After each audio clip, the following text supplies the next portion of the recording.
Professional lifeguards have been patrolling Bondi Beach for nearly 100 years. Once known as beach inspectors, they patrol every day of the year. Rain, hail or shine to keep Australia's busiest beach safe.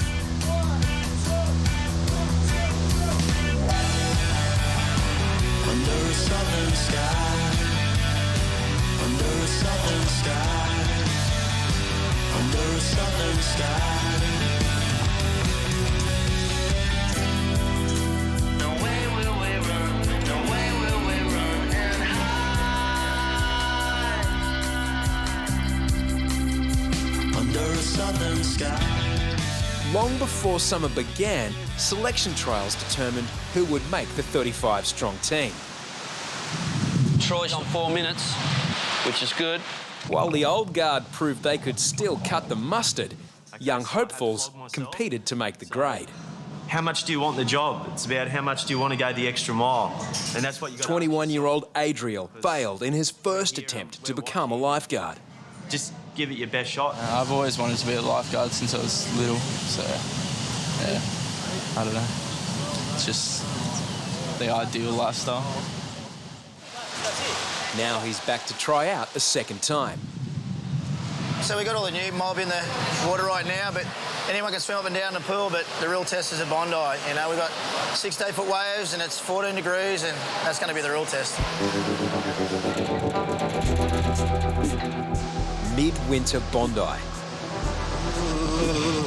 15 degrees out of the water and even colder in.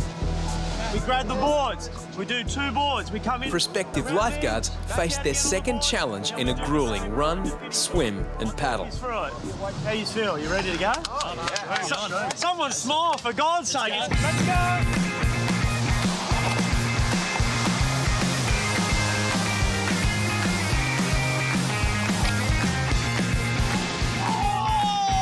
Someone just went clean over the falls.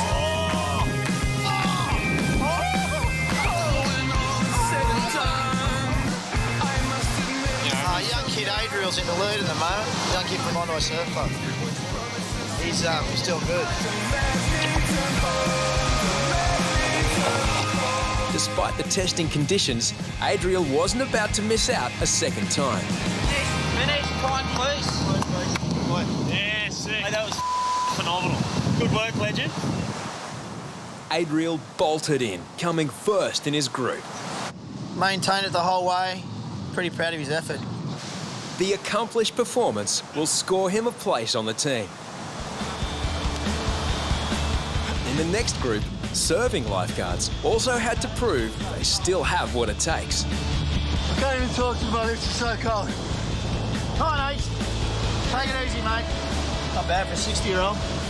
Troy is one of the youngest serving lifeguards at 21.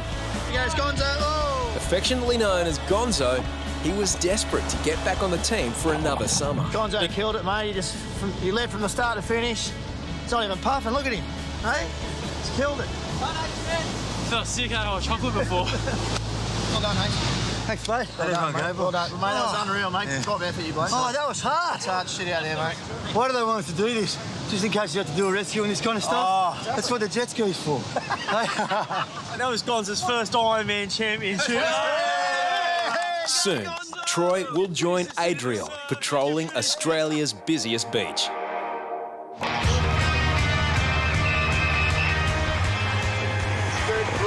in front of the no swimming sign. I'll read it to you. Dangerous cone. This job actually means like everything to me. I left school in year 10 and did plumbing for a year. And after that, I kind of knew before I even did plumbing that I always wanted to be a lifeguard. You know, in the sun, like, you know, in the water all the time and stuff like that. It's a pretty good job. While Troy grew up on the coast, Adriel is a boy from the bush, growing up over 100 kilometres inland. I always loved the ocean, and my parents used to drive me up from Bowral to do nippers at North Bondi every weekend. From junior lifesaver to professional lifeguard, Adriel sees this as a lifelong career. Definitely something I want to do for the rest of my life, so I can be like H. I'll definitely be here when I'm that old. And following tradition, he's already been given a nickname. Well, Itchy Matt D gave him the nickname Kevin Bacon because he looks like Kevin Bacon.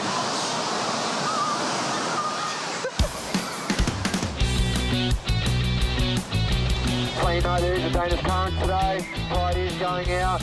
It's a busy Sunday with a dangerous combination of swell and outgoing tide. At the moment, we've got a rip that's running from one end of the beach right across the other end of the beach, and we're getting board riders caught in the middle of the flags, and swimmers are getting sucked out of the flags, so we're going to have to stay on our toes all over.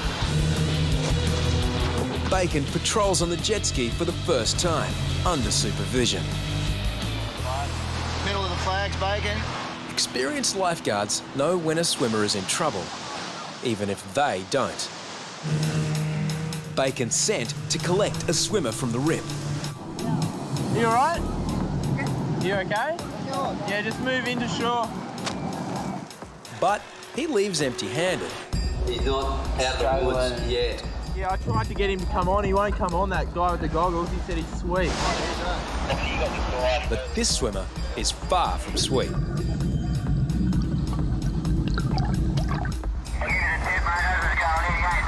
As Azza heads out to complete the rescue, Bacon tries a second time. This time, he's more assertive and drags him from the water. Ride it like a bodyboard, mate. Yeah, I was watching him for a while and he kept sort of like pushing off the bottom, going up, like down and then back up, and seeing that body language before, I just knew he was in trouble. So he told Bacon that he was sweet, but he was never sweet. It's hard to sort of make someone get on the ski, but if that was me, I would have just told him to get on. In the deceptive rip, Bacon plucks swimmer after swimmer from the water, including 60-year-old Werner, all the way from Germany. Well, I swam out into the sea and didn't remark how much it was or how strong it was, and it pulled me out. I was completely surprised, yes, about the power, yes, pulling you back. Yeah, it is powerful out there. It's sucking right out the back. So. I only know the North Sea in Germany, yes. As Bacon learns about the North Sea, Bondi strikes again. The guy just got sucked out just there. Yeah, as I was just talking to the guy that we rescued before, so it's dangerous out here today. Got to be on the ball. If you need help, put your hand up and Troy will come out and get you. If not, come to shore and move away from this area, please. Conditions are becoming increasingly treacherous. Troy and Deano join the team at the front line. Go up onto the sandbank, please, or up to the red and yellow flags. 2 swimmers have been swept out of their depth. Indian guy? An alert off-duty lifesaver bravely heads out, with Troy close behind.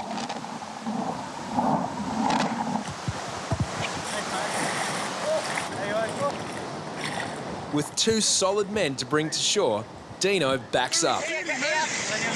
Jump on my board, here. On the front, on the front, on the front. You're all right, oi! You're a big boy, aren't you? Lay down on your belly, facing that up, away, up, away, up, away, up, away. Lay down on your belly. Your chest. Put your chest here.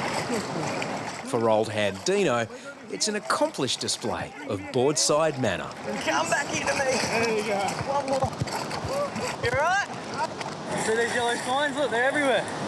Riani and Saeed are students from India on a visit to Bondi for the first and almost last time. I was feeling that I'm gone now. Really, I thought that it's my end. I will never forget this day because we are swimmers, we know how to swim, but we didn't have the breath even at that time. You kind of seeing now how with the low tide going more out, that people are starting to fall off and get dragged out to the back. So that's why we seem to be going in a fair bit, because they're just getting sucked off that bank. For all the dangers on Bondi, young lifeguards soon discover this is a beach that can quickly flick to vaudeville. How are you? All right? Here you go. Lay down. Lay down. Hello. Lay down. Like that? Or not? Like a surfboard? No. I just want to go back. Yeah, I have to put you on so I can paddle. Look at him. They're the guns. Go back here. My leg. Just lay down. It's hardly a conventional rescue, but near enough is good enough. What's his face?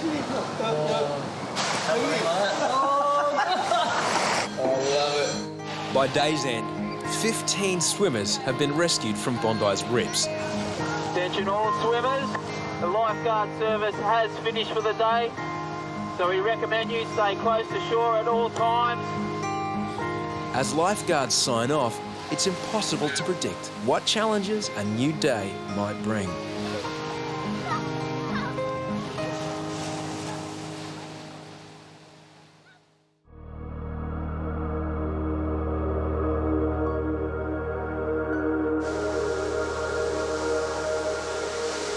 It's 9 a.m. on a quiet weekday.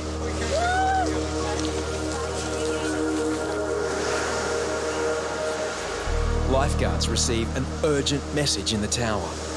The call came from the police, so we need to act quickly. What's the story, Mal? Could be a body floating around off the golf course. A fisherman has spotted a body in the water off Bondi's treacherous cliffs. Lifeguards scramble.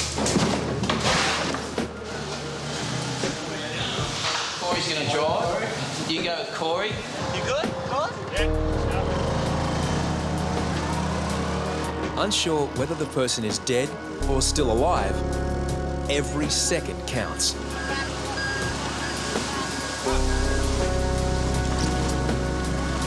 No one can be sure if the person is alive or dead. We need to get out there as quick as we can. Corey and young Troy head into the unknown. Now, can you give us an update again of what just happened? I missed most of that. Was it someone fell off the cliff, or they think it's a body? It could be a body floating at the bottom of the golf course. I guess we'll probably set the T-Tip and Oxy up on the beach. The defibrillator and oxyviver are prepared for a possible resuscitation. Within minutes, Troy and Corey make a grim discovery. Central, just letting you guys know we've retrieved the male body. Yeah, okay, copy, Corey.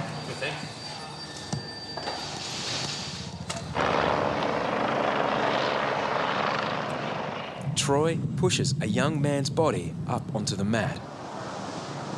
It could be a rock fisherman, a drowned swimmer, a suicide.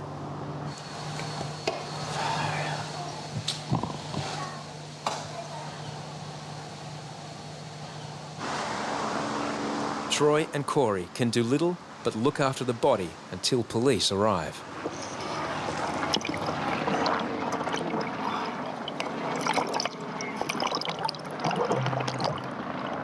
This is the first time you've been with a patient like this? Like this, yeah. Yeah. How you going? You right?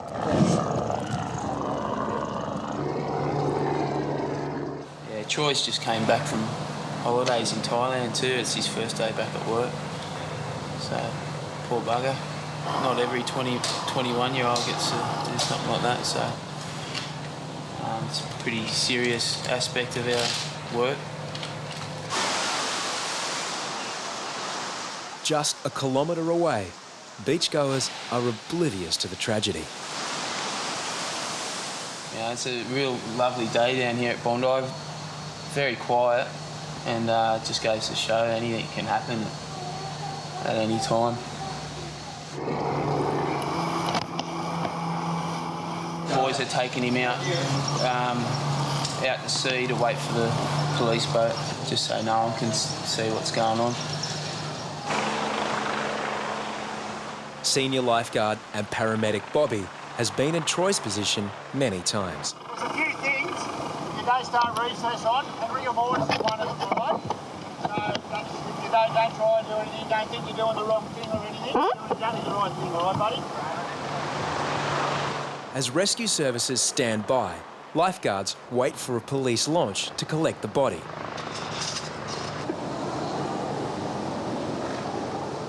Where's this boat? Troy has now been looking after the dead man for 20 minutes. Yeah, mate, do have today of when this boat come. We can't even see it come out of their heads yet. Okay, Hoppo's just spoke to the police again. Up to 30 minutes, Corey. 30 minutes. All right, mate. Copy that. We shouldn't bring this into the beach, should we? They said no. Yeah, that's a negative. Police They're gonna call have back. asked for you not to bring them into Bondi. Heavy up.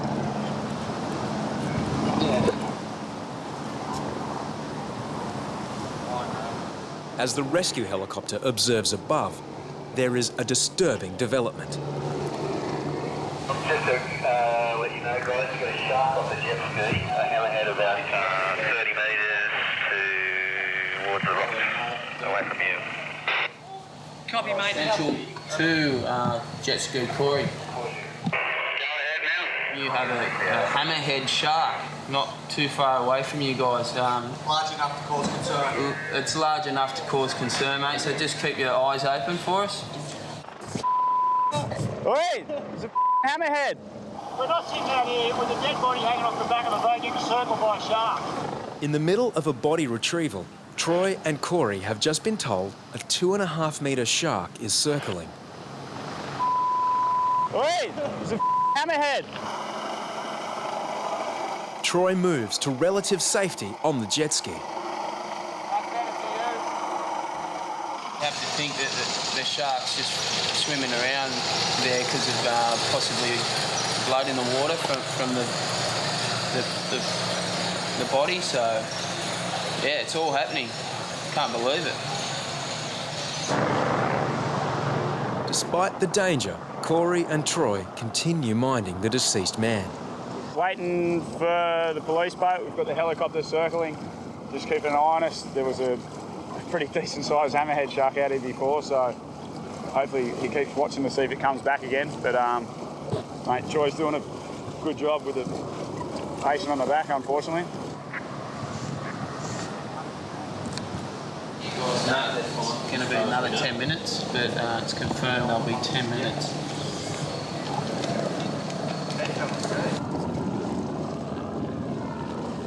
After holding the man's body for 20 minutes, Corey relieves Troy. We'll do a full debrief with everyone that's involved later on, and that brings out anyone that's a bit uncomfortable with it. News of the tragedy will soon spread to the man's family and friends. One-on-one's hard with the parents, mate. Yeah. I'll come with you for sure if they want to have a chat. Thanks, Thieves. Chris, I remember like when we got that guy at the start of the year off Bronny, Yeah. the guy kept ringing Harries, the dad, and it was playing on his head heavily, you know. Yeah. It's a bit easier when we can all just sort of sit down and have a chat about it. So. Thanks for that. Okay. Proud of yourself, mate. You did a real good job, mate. It's not an easy thing to do, get someone out of the water like that up onto a mat, especially when it's your first time, mate. So, you know, try and find the positives out of it. I know there aren't many. After almost an hour, water police finally arrive.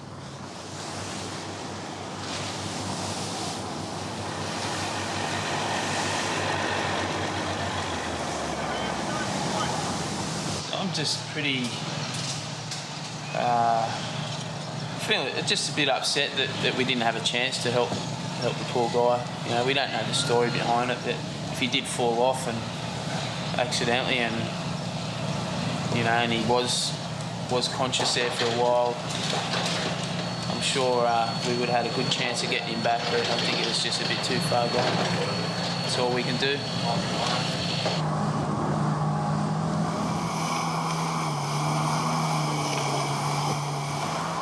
A little bit rattled, especially for Troy. That was his first sort of time that he's dealt with a deceased patient, so a bit more concerned about Troy than myself, really.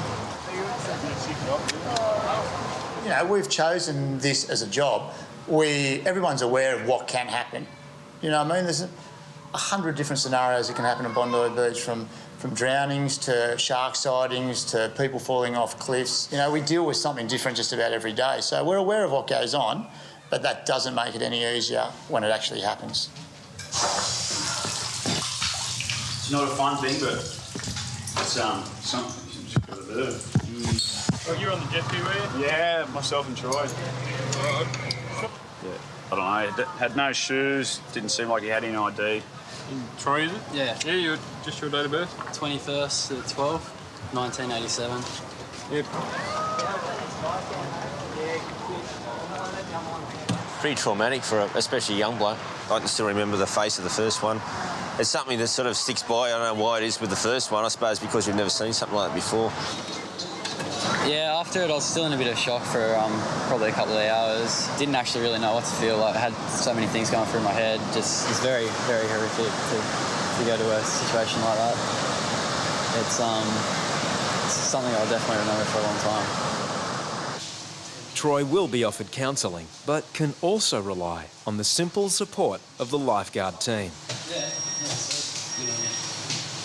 21, exposed to a dead body. A lot of people are still in university and all that type of thing and still doing fun things and fun occupations, and occupations that are very guarded and removed from death and destruction.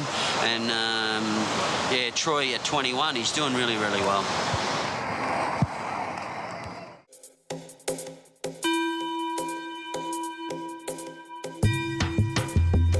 The weather has a really major part in lifeguarding.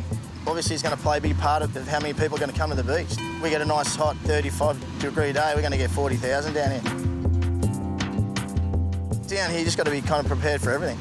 If you get big seas and a big shore break, watch out for spinals. If you get a nor'easter, you'll get blue bottles. A hot sunny day, you're going to get heat stroke. It's just given that these things are going to happen. Authorities have appealed for us to look out for each other this weekend as temperatures soar. Hospitals are bracing for the worst as the heat wave across the state intensifies. Look at that. I'll be in the air conditioning somewhere. Hottest place on earth. At 47 this weekend, I'll dead set go Troppo. There'll be a loony bin down here. It's forecast to be the hottest day of the year. By 10 a.m. on a summer Saturday, it's already 30 degrees. You feel it just zapping the energy from you, so it's going to be tough work. I guess we're going to have to be in the shade or in and out of the water as well just to get through the day. The temperature is set to reach the mid-40s, but the surface of the sand is at least 10 degrees hotter. Beachgoers are like cats on a hot tin roof. We know it gets that hot because it's you can't walk on the sand.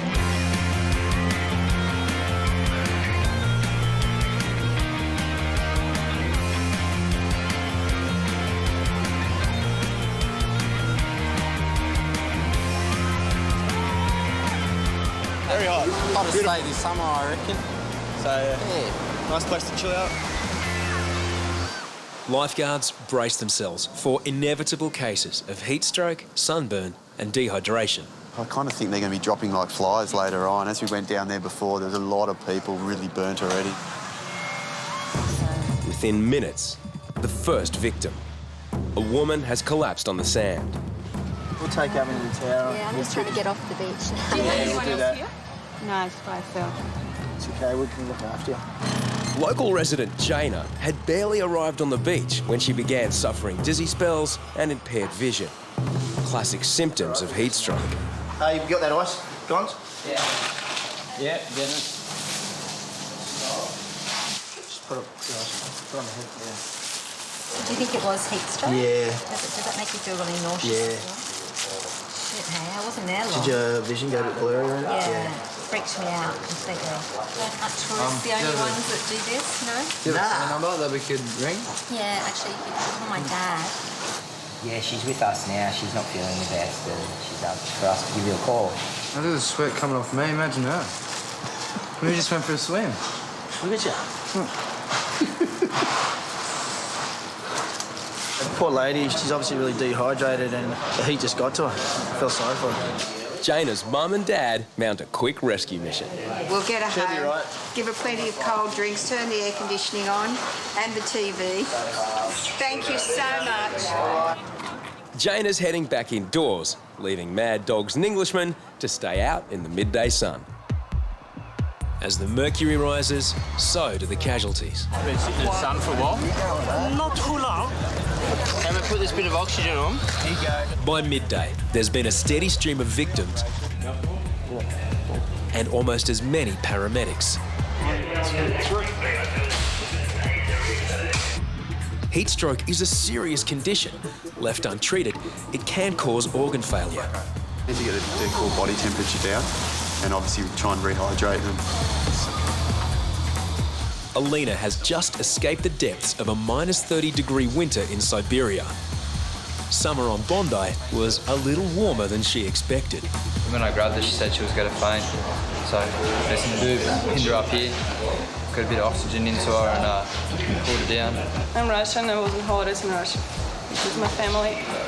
It's like my third there. I came here plus third. I knew I probably should not go to the beach today, but still went. So it's the result. By day's end, lifeguards have treated scores of people in the sweltering heat. Round one over, round two begins. The heat wave continues into Sunday and people flock back to the beach for relief. But a rude shock awaits them in the water. We're dropping 16.3, which for this time of year is pretty much freezing because it's normally about between 20 and 22. The consistent northeast wind has pushed the warm surface water away, replacing it with water from deep in the ocean. There's a heat wave on land and now a cold snap in the water. The conditions could barely be worse for more than 2,000 swimmers about to begin the North Bondi Classic Ocean Swim. 2 seasons ago, the race ran into a swarm of bluebottles. This time, competitors from young to old are swimming 2 kilometres in an icebox. It is absolutely freezing. 16 degrees. It's dropped about 2 degrees overnight with a big nor'east wind, so we'll see how we go. Hypothermia will definitely be a big issue, but skinny little guys like me are going to do it tough. Lifeguards now prepare to treat hypothermia, not heat stroke. Even Kerbox is edgy putting his toes in. It's going straight into the cold. It's like hitting an ice brick wall. About 10 seconds to the next wave. Here it goes. 5 seconds to the red, blue and the white.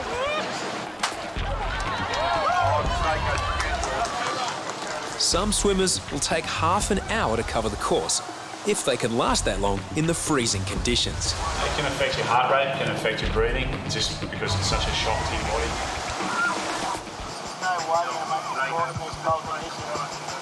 In the middle of a heat wave, the water temperature has plummeted to a frigid 16 degrees. Over 2,000 swimmers are braving a 2-kilometre ocean race. Now the first has dropped out. Come on.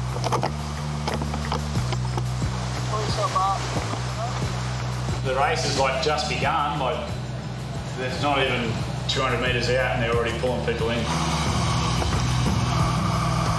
As the cold bites, some swimmers become exhausted and disoriented.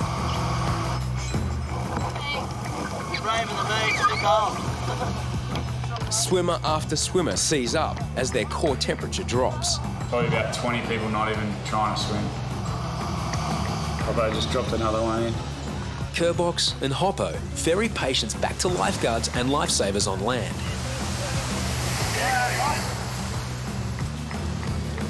Thanks, buddy. You up there? That water's freezing. You just try and get the blood circulating as best as possible, rub them down and try and warm them up, and then slowly introduce some warm fluids and stuff like that. I feel like it's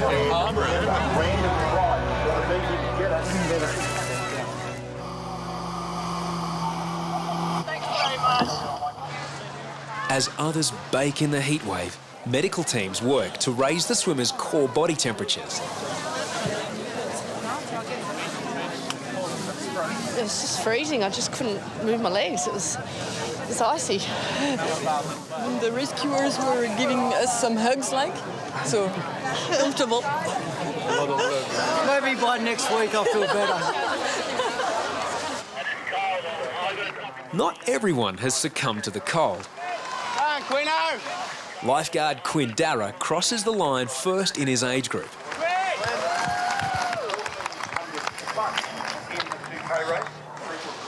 By late afternoon, the air temperature is still around 40, but the heat can't last. Now Mother Nature cranks up the air conditioner. Got a mass southerly coming through right now.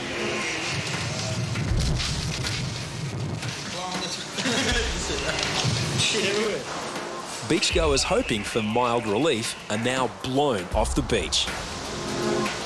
But not everyone thinks the southerly change is bad news. After an endless summer of small waves, by the next day, the surf gods have finally blessed Bondi.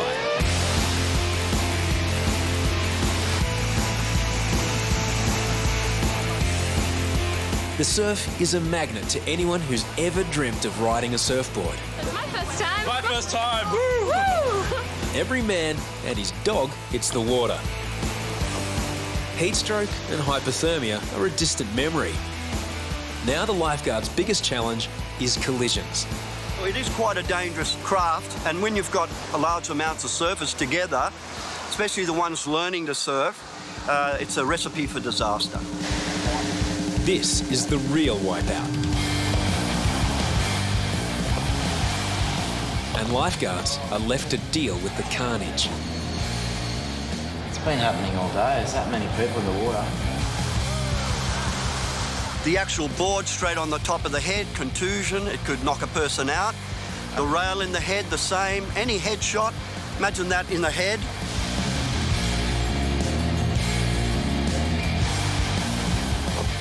I've actually seen where guys have been hit by the nose and the nose has snapped off in the wound.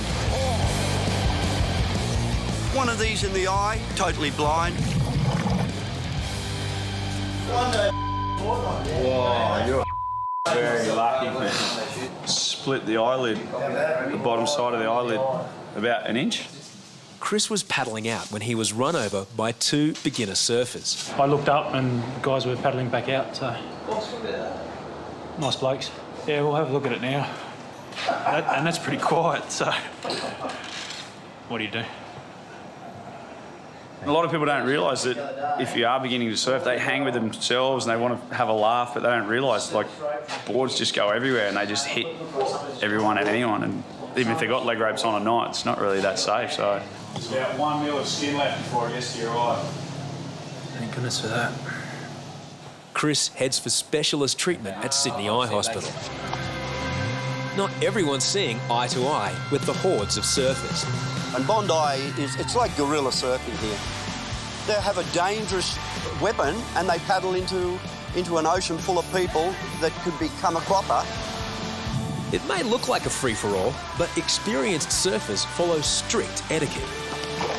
The most basic rule, the surfer closest to the breaking part of the wave has right of way. The trouble is, we bring learners into it. It's really not their fault because no one's taught them. And I think people should be required to have 4 or 5 lessons before, or 3 lessons at least. Because what they do, they have no idea. They paddle in the wrong place, compromise waves, and actually risk themselves, plus other surfers. Local surfers from the Bondi Board Riders Club aren't happy. Comes to the point when you're on the wave and there's so many people in the road, instead of looking at the wave, you've got to watch people in front of you because they're trying to learn how to surf. So they're pretty much like a floating hazard. The guy who ran me over was just some English dude. The hospital was in intensive care for 2 nights. I had a fractured skull, had bleeding near the brain. I think it's called a subdural hematoma, and it was just a mess. Lifeguards can't limit crowds or police surfing etiquette. All they can do is mop up the casualties. Deano and Troy are called to an injured surfer on the water's edge. Where is it? In here somewhere? It's down there. If you look up, you can see it. It's All right. a really big cut. Put some gloves on and have a look. It looks like it's contained the bleeding. How do you feel? Bit woozy. All right. What happened? I just went on top of the board. Yeah, it's just here. I missed it up. It's just there. It's a really big cut. It's really deep. All right, mate. Yeah. What's your name? Heidi. I'm Dean. 31-year-old Heidi is a beginner surfer invited for a wave with her cousin Steve. Lifeguards can't see how serious the injury is until they peel back her wetsuit. As well as treating the injury, lifeguards must reassure Heidi to help minimise shock. You're not bleeding too bad, Heidi, but it is a big cut. We'll probably have to call an ambulance for you and take you up. I think it'd probably be the best. You'd be happy with that? Yeah. Okay. Oh, no, Central, can you call an ambulance? We've got a fairly major laceration to the thigh. You must have really whacked it hard, eh? Oh, yeah. You can move your toes and everything? As the wetsuit puts pressure on the wound and stems blood loss, Deano and Troy are anxious to get Heidi to the tower. Don't try to stand on that leg. Luckily, the injury has missed major arteries in Heidi's leg. 1, 2, 3. Put some pressure on that, right? Yeah. You've got the MR gonna... Yeah. So I'll give you a couple of these to wash it, Troy. Yep. And then we'll tape over the top. How do you feel, Heidi? Alright. Alright? Yeah. Can you, is that right off, right?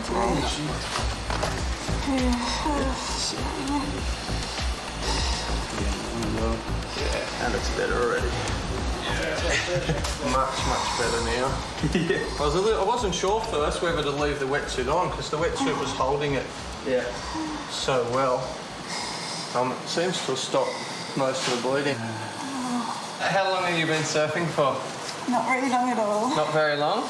Do you think you'll continue surfing? I'm not quite sure. Not quite sure. Reassess a bit later, hey? Straight up and down, is it? Do one more over the top. How long is it? I think 15 centimetres. Yeah, it's a good one. Yeah. Felt like a good one. Yeah. Give me something for the pain in the ambulance. Should be well looked after. Alright, cool. Heidi will require multiple internal and external stitches. The wetsuit was holding it in place, and then when I saw it up there, I thought, oh, no wonder she was in a bit of pain because she'd cut it open pretty big. It was pretty solid. It was like probably 20 centimetres long, and it was open a fair bit. I kind of had the same kind of thing back last year. I did the same kind of cut, a bit longer than that, and it was wide open like that as well. But yeah, that was pretty cool. You could see she was in a bit of shock at first, and then the pain starts hitting in a little bit after that. But she was pretty strong. She wasn't like crying or anything. She's lucky she didn't see it because she didn't look down to have a look. When I had a look, I was like, oh, no way. The old man of the sea is H. At 59, born and bred in Bondi, he understands Australia's most famous beach better than anyone. Like you could be watching a spot and 5 minutes later something 20 metres up the beach will come on because the beach hasn't worked itself out how it's going to drain.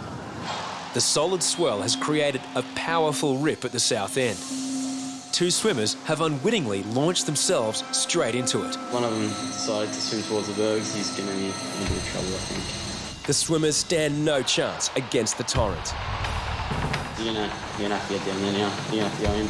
H and Chapo have to respond from the other end of the beach. He's frothing. Come on, mate. H and Chapo use the rip as an express route out to the swimmers. Get on behind me. Collecting the two men is one thing. The challenge is getting them safely to shore.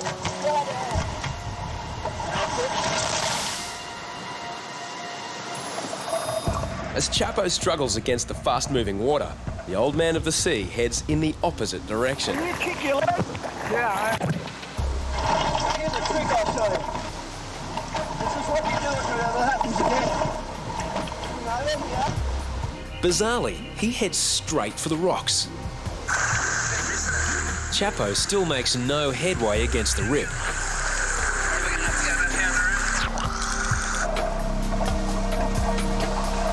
Chapo might be losing ground, but H's unorthodox manoeuvre looks alarmingly dangerous.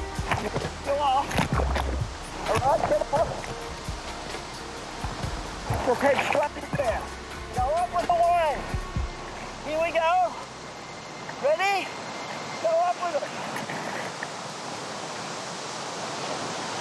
Then, like magic, the swimmer is delivered to safety.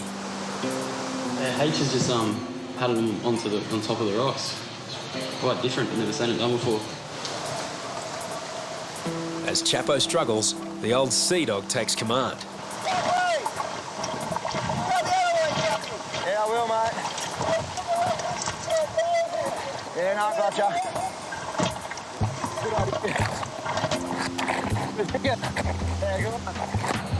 Yeah, actually, Chapo's decided to do the same thing now. All the way from Colorado, Daniel and Doug didn't expect to be rock climbing at Bondi. You all right? Yeah, man, thanks. It's all right. Up the rock. Hey, our pleasure, mate. Highly unorthodox, but highly effective.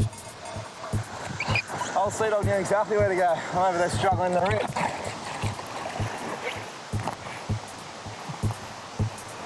It's what you call local knowledge. I've grown up. It's the easiest way. It looks the most frightening, but it's the easiest. Because the current's going that way. It's just a matter of just getting lifted up with the wave. You see, I didn't even have to... That guy was sort of not totally hopeless. Some people, I've had to take some really tired people up there. But there again, you just take charge. You know, it's what we do.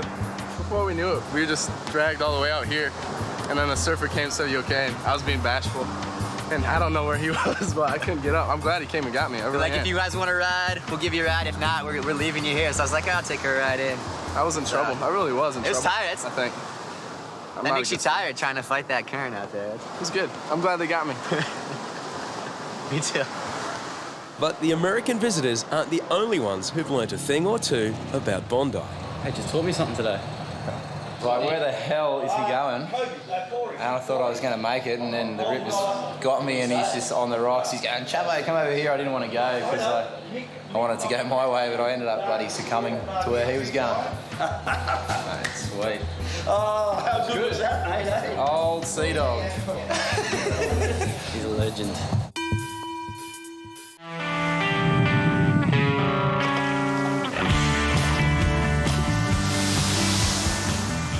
Bondi Beach, Australia's most famous strip of sand, where anything goes, everyone's welcome, and every day brings a new surprise. I think per capita, Bondi has by far and away more characters than any other beach anywhere in the world. It's like a Ringling Brothers circus rolled into World Championship Wrestling or something. It's just unbelievable what you see day in, day out.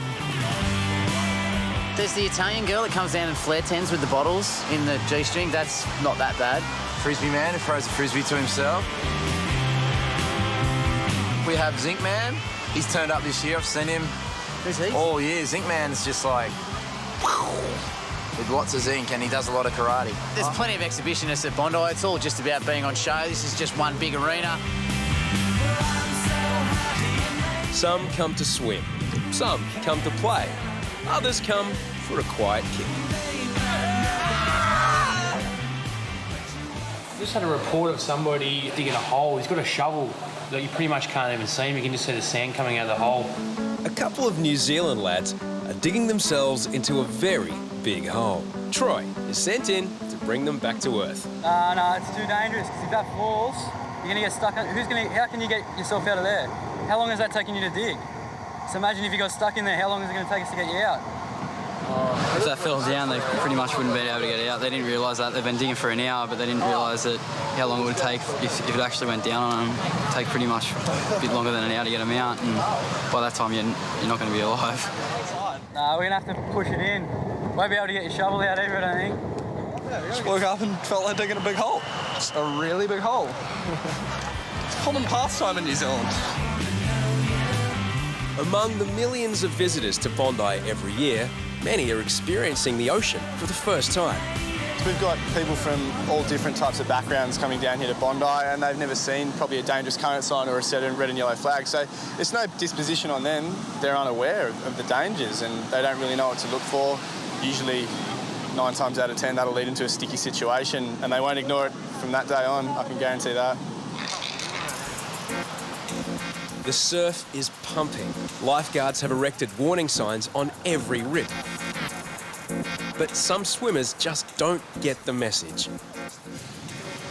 Yeah, Bondi Central to Blue. Deano, can you get down to the south end corner? There's a head in the corner there. How does he swim? Am I going in? A swimmer has strayed into a rip at South End. Dang it. Yeah, boys, you might be out here. It looks pretty bad. The man finds it impossible to make headway against the turbulent current. Reidy bolts in to reach him. The guy getting swept out in the south end corner, he looks pretty bad. He's just in a bad spot where lots of waves are breaking. The same rip helps Reidy get to the man's location. But suddenly, the swimmer is nowhere to be seen.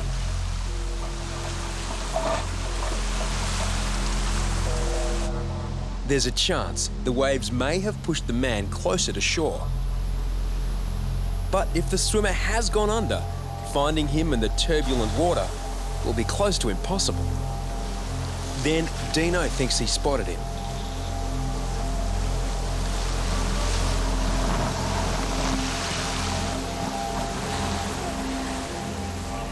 You out the back?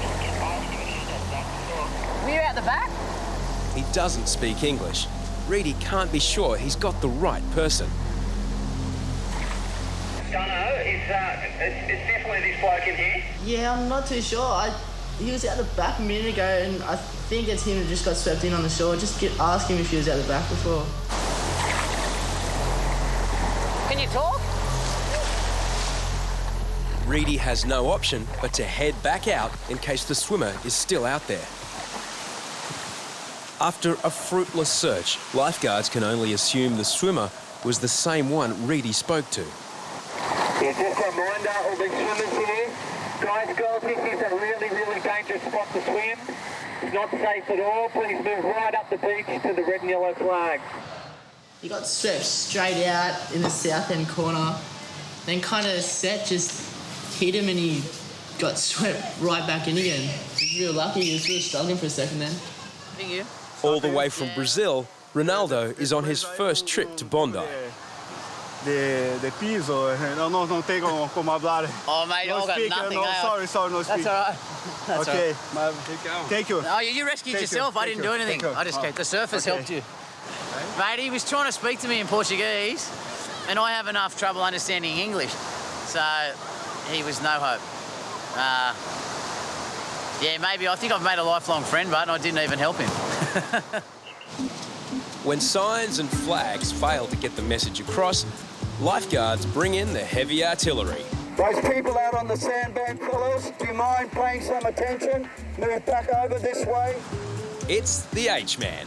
Boys, for the 5th time, this is not a swimming area. Yeah, you're laughing, mate. You'll go to New Zealand if you're not careful. You're all ignoring me. Now, you nearly lost your buddy. This lady or this guy here, you'll go too. Don't swim here. Why do you think I'm making this? Do you think I like it? Lady walking into trouble right now. Hello, lady. Hello. Yeah, H is waving his magic down here.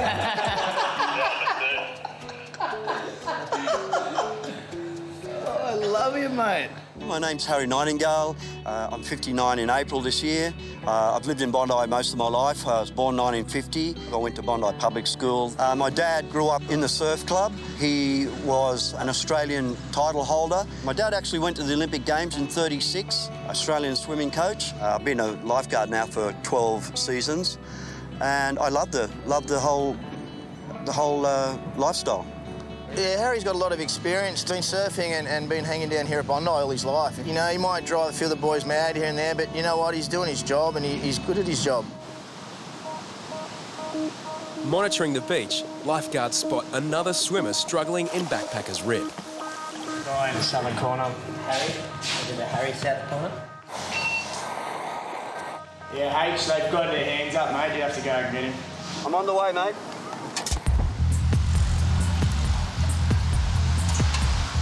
H races from the other end of Bondi. In a rescue, seconds can matter.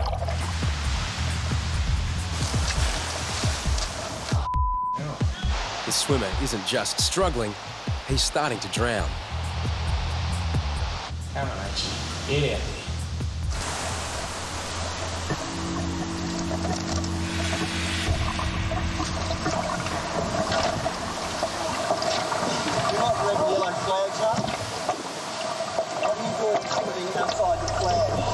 A few more seconds under, and the man would have drowned. He may already have taken in a lot of water. Just getting him on now. In the surf, the man begins to panic. H has to be firm to keep the situation under control.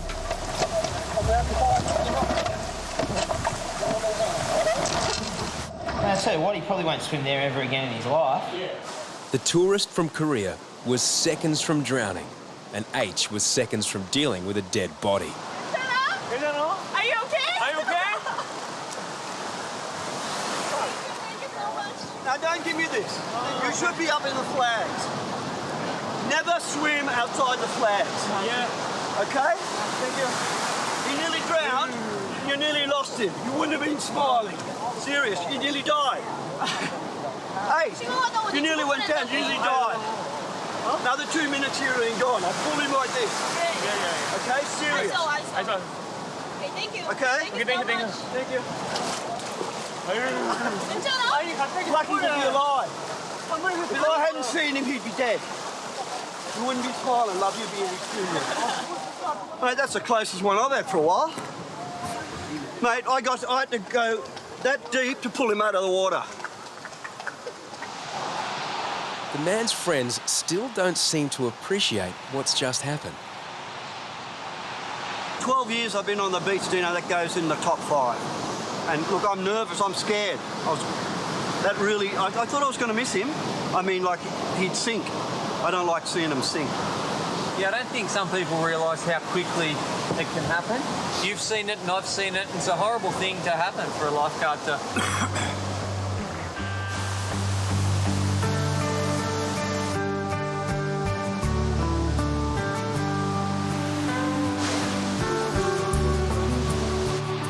Then, as things return to normal, Terry attends a man feeling nauseous on the sand.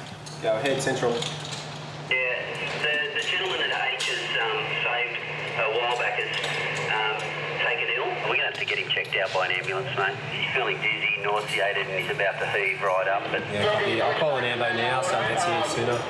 That guy I rescued before, he's collapsed. We're going back to attend him right now. When they swallow a lot of water, sometimes this happens. So we're going to just have a look at him now. Terry's here already. This is your guy, H? Yeah, mate. We'll leave the payout till later because he's dead set. Look at this. Look what we got here. We've got beer, we've got salt water, we've got the whole lot. We're going to need to get rid of the beer bottles. We get this guy's name's Son, the guy you rescued, and he's feeling quite ill. I reckon he's got a combination beer and a whole lot of salt water. If Son has water in his lungs, it could present dangerous complications. We'll get the ambo, okay? Just relax, mate. You're good now. Alcohol affected, swimming outside the flags, and a poor swimmer. It's a dangerous mix. We have an ambulance coming. Do you understand? Ambulance is coming very soon. He may have to give you medication. Okay. Sit up here, that's the way, mate. We'll get you really comfortable.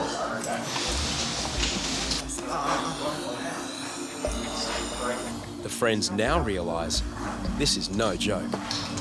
We're going to get an ambulance because he has swallowed a lot of water. Yeah. And there could be complications. He was right under the water. He must have swallowed. Plus, he's been drinking beer. You know, it's not a good combination. I didn't know the situation here is like this. I didn't know. I'm very worried about it. This gentleman was under the water? I got him, pull him up from shoulder deep. Okay, so you don't know how long he was under for? Mate, it would have been not more than 30 seconds, but he was sinking when I got there. He was doing what we call a teabag. He went under about 3 times, and then I was about 2 board lengths, and he started sinking. X-rays will soon confirm whether Son has water in his lungs that could lead to serious infection. I'll seriously say he would have died. We throw that around a lot when we do rescues, but this is really serious. He was that far down. If I hadn't seen him, or someone else hadn't seen him, he would have been tadas. He would have been visiting his ancestors.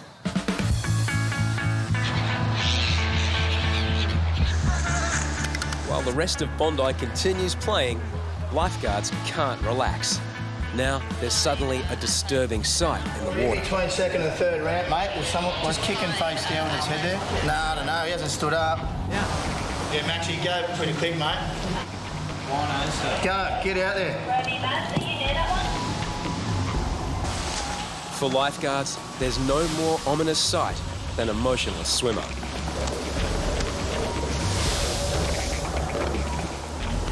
Hasn't put one stroke in. He's got his head up now. Thankfully, the swimmer, a woman, now appears okay. But her behaviour still has lifeguards concerned. Come, swim.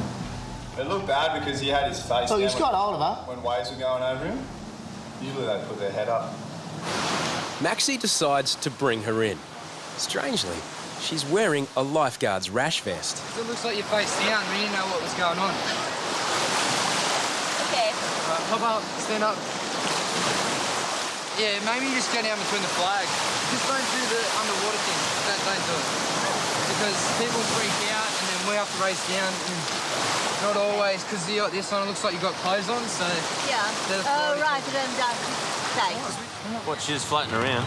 She was not floating, she was just face down. Oh, yeah. And she goes, I was looking at the bottom, I go, you don't have goggles on. You can't see. So where's she going now? Would you tell her to go up the flags? I told her to I told her to go up the flags, but I said just try and stay out of the water and don't do that. Because it freaks us out. She's just gone straight back in, Maxi. Doing the exact same thing again. This time, Maxi makes sure Moira gets the message. Just to me, she had a head face down, kicking on, with no strokes. Oh, she looked like she... You know what I mean? But usually when a wave goes over them, they put their head up. She kept doing it. Like, I was just going, I don't know what's going on here. Moira is escorted out of the water a second time. Now, Hoppo is concerned about what she's wearing. I don't know where you got that from. You can't be wearing lifeguard rashes, Jenny. Why? I can't wear that. Because what don't you people... They might think I'm looking after them. Yeah, how would you know? True. I was wearing this, I suppose this is what got them. And I love staying with my face down in the water. So I just did that and hung around for a long time. And suddenly I found this beautiful man coming with a lifeguard raft to save me. I said, I don't need saving, I'm really all right. And apparently I shouldn't be wearing this because somebody might think I'm a lifeguard and I'm not strong enough for that. I'm so tired of trying to work you out. And all the words that you speak to me. Risky behaviour at Bondi isn't restricted to the beach. Concrete can be as unforgiving as a dangerous rip. So someone's had a stack at the skate park. Could be a head injury, mate. Chapo and Dunstan have been called to an accident in the skate park. Eden is 10. He's drifting in and out of consciousness after hitting his head. So what I'm going to do is, mate, I'm just going to lift your head. Because I think you live in Bondi. Yeah, it'll just make it a bit more comfortable for you, mate. Despite the warnings, Eden wasn't wearing any safety equipment. Lifeguards take a head injury very seriously. He didn't have a helmet on, but he dropped in and he went back like that. He flipped at the back of his head, out of it completely. His head just sort of bounced off cement, and he was just out, just like that. You can move all your fingers and there's no tingliness there, nothing tingly. His spine appears okay, but being dizzy and nauseous is a bad sign. Now, Eden's mum has heard the news. Be gone, so I'll call an ambulance now. Maisie is a nurse and knows how serious her son's injury might be. Lifeguards are reluctant to move him as they wait for paramedics. You hit your head twice, All right. A helmet is a really good thing to have. Get mum and dad to buy. Got a nice big bump over there. Any pain there, mate? Nothing? I'm just going to keep on going all the way down your spine. Any pain there? Eden's cognitive functions are examined. The blow to his head has affected his memory. I can't quite remember some reasonably basic things. 12, you should remember it's Saturday, it's the weekend. Yeah. Particularly as we've just gone back, you've just gone back to school, haven't you? Yeah, you don't know what's happened to his skull, whether there's trauma in the brain and also high neck pain as well, or vertebrae breaks as well. As a nurse, I know what a head injury can do, and I was just relieved I didn't see a lot of blood. That's all. But that doesn't mean anything either, because it could be internal. So we'll just wait till we get to the hospital. 1, 2, and 3. He'll go and he'll probably have a scan. He'll have a physical, and hopefully there'll be nothing wrong. He's probably had a big fight. He's going to have a big lump. Bit of pain, not as much as when he recovers, I can assure you. Will make it better or worse then? X-rays and scans will later reveal Eden has a hairline fracture in his skull. He'll spend a week in hospital recuperating.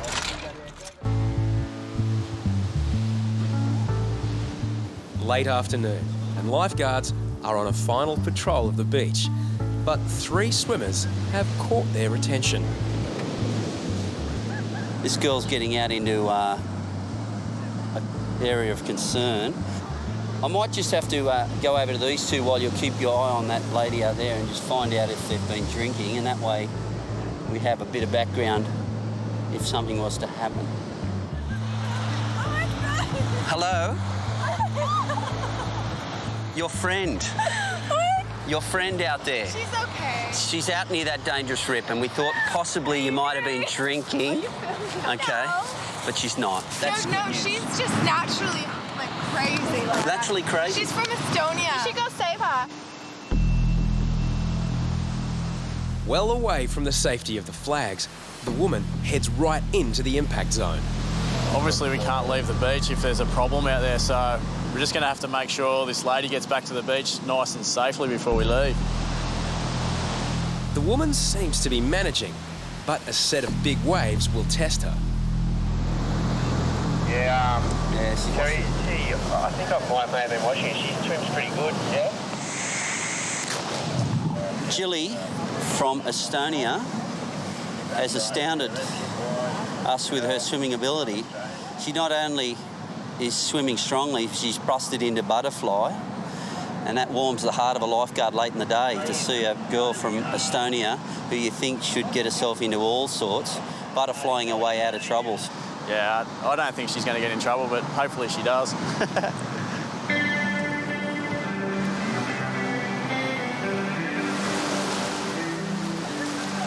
really nice of you. Thank you so much. Is it done? You know how to act. Yeah, it's on. Bondi Beach, where the only thing to expect is the unexpected. Yeah, I didn't get to get in the water, but I think that was the next best thing. In 20 years of lifeguarding, it's hard to round off a day better than that exhibition we just seen. Beautiful light, warm water, 3 lovely ladies from various parts all around the world. Doesn't get any better than this.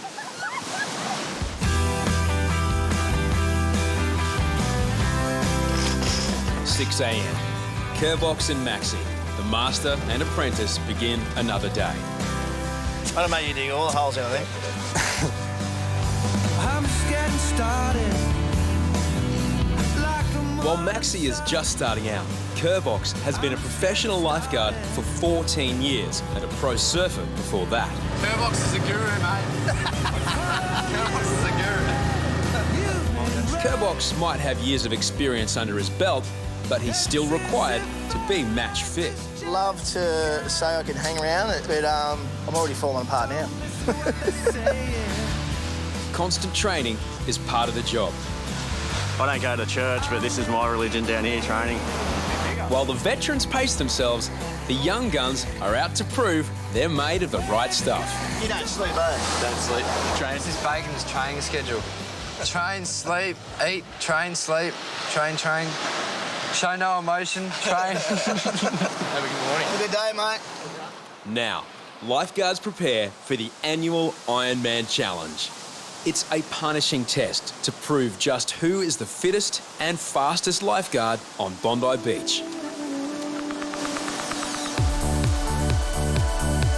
While Whippet has set his sights on first place, Tom just wants to finish. I've been training about 10 months for this race, but I'm still going to come last, I think. Reidy and Hoppo don't care where they come in the field, as long as they beat each other. I'm watching my little legs go as I'm going around the point. Yeah. Your weak little body won't go very well in the water.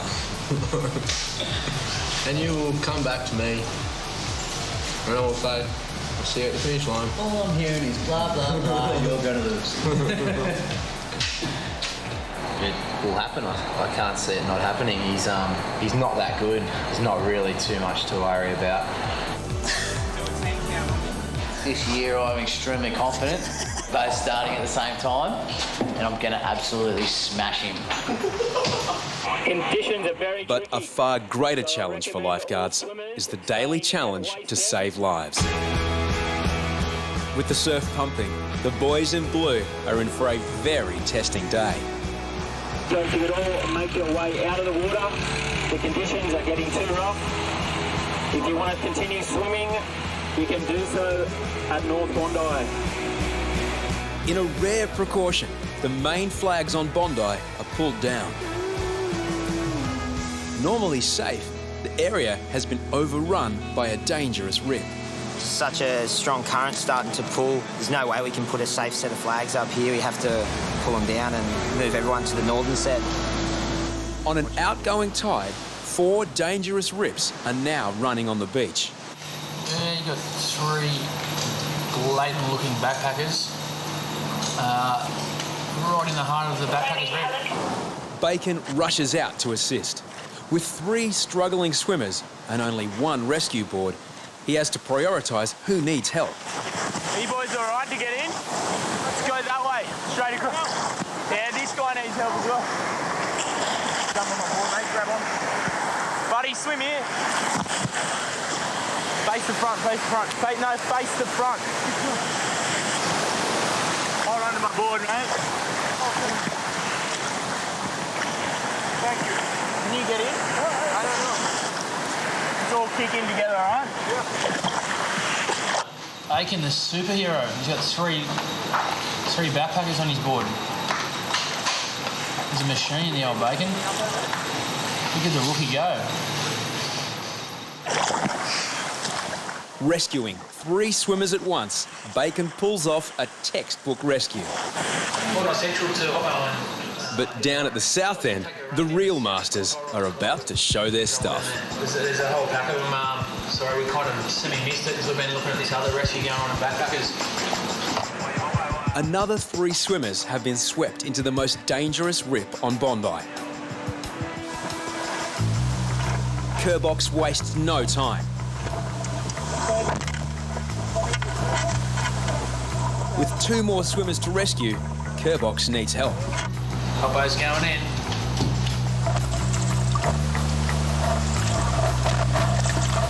As Hoppo reaches them, Kerbox hands over 1 swimmer. It's not a real good spot to be in. No way. But in seconds, the fast-moving rip sweeps the swimmers and lifeguards around the point and off the rocks. Now the whole group is stuck between the rocks and pounding waves. Oh, look at this, There's a wave coming. Oh, look at this. Box has got 2, you punch through. Oh! Treacherous to get in and almost impossible to paddle out. They're trapped in the impact zone. Oh, it's going to be pretty heavy getting them out there.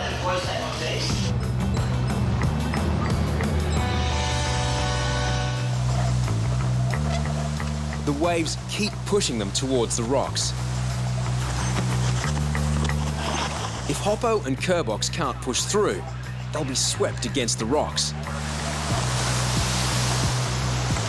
Oh, there's another one right in the head. Yeah, central to Rhino, they're getting pounded there. Just minutes after his last rescue, young Bacon backs up. Hoppo, Kerbox, and their 3 rescue victims are still trapped.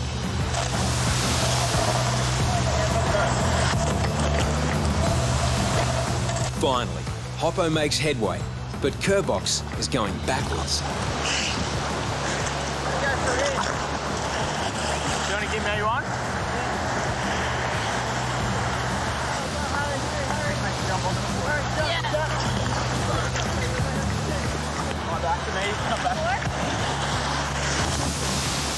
Bacon gets a lucky break between waves and races to safety. But Kerbox is still caught. With his back to the wall, he makes a decision few other lifeguards would even consider. He turns his board towards the rocks.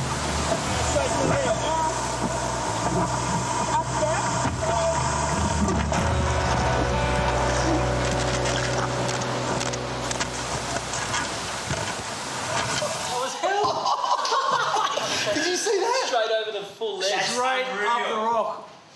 That's a fin gone. Yeah, that was a. I don't know. That was unreal. That was Who was that, Hoppo? Fox. Maybe he didn't hurt himself. That was. The fins. That was solid. The old sea dogs, Hoppo on. Don't worry about them, mate. They pulled their weight. Don't worry about that. There's almost 80 years between them. A tourist from Canada watched the drama unfold. But he timed it perfectly, and he just rolled right over top of the rocks. The girl got up like she got off a ride. She knew she just cheated death, is what it came down to. Like, he seriously put his life on the line to rescue those girls. There's no question about that. It'd be tough when I end up with Box with me. I don't know, we both seem to cop the hard ones together. I was quite happy to see Bacon arrive, actually. I reckon I punched over 15 waves. I'm going, mate, we're going nowhere. And then Bacon goes, can I take one for you? I went, get up. For a man who's spent a lifetime surfing, there's nothing quite so special as a brand new surfboard. The former pro surfer has selflessly lent it to Maxi during his lunch break. He might be a young gun lifeguard, but he's still got a long way to go as a surfer. Maxi has put a big hole in Kerbox's pride and joy. It's not my fault. No, it's not funny. I'm laughing because he's going to kill me. I was there when he said to you, whatever you do, don't... Yeah.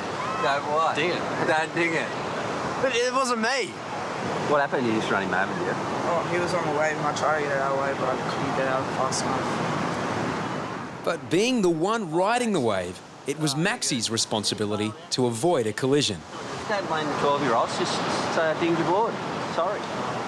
I'm bummed because I know it wasn't my fault. And they're just going. So, yeah, they probably don't even have a job. Can't even pay for themselves. Max, please let me be there when you break it to him. Back from lunch, Kerbox has no idea what's happened. You know, Kerbox, I'm sure, he wouldn't really be worried about the value, but it's more just Maxi's careless attitude. He just likes to tear into things, and I think that's what's happened here. Kids out there. New surfboard. Kids out there. We'll go get him. Come on, let's go. We'll go get him.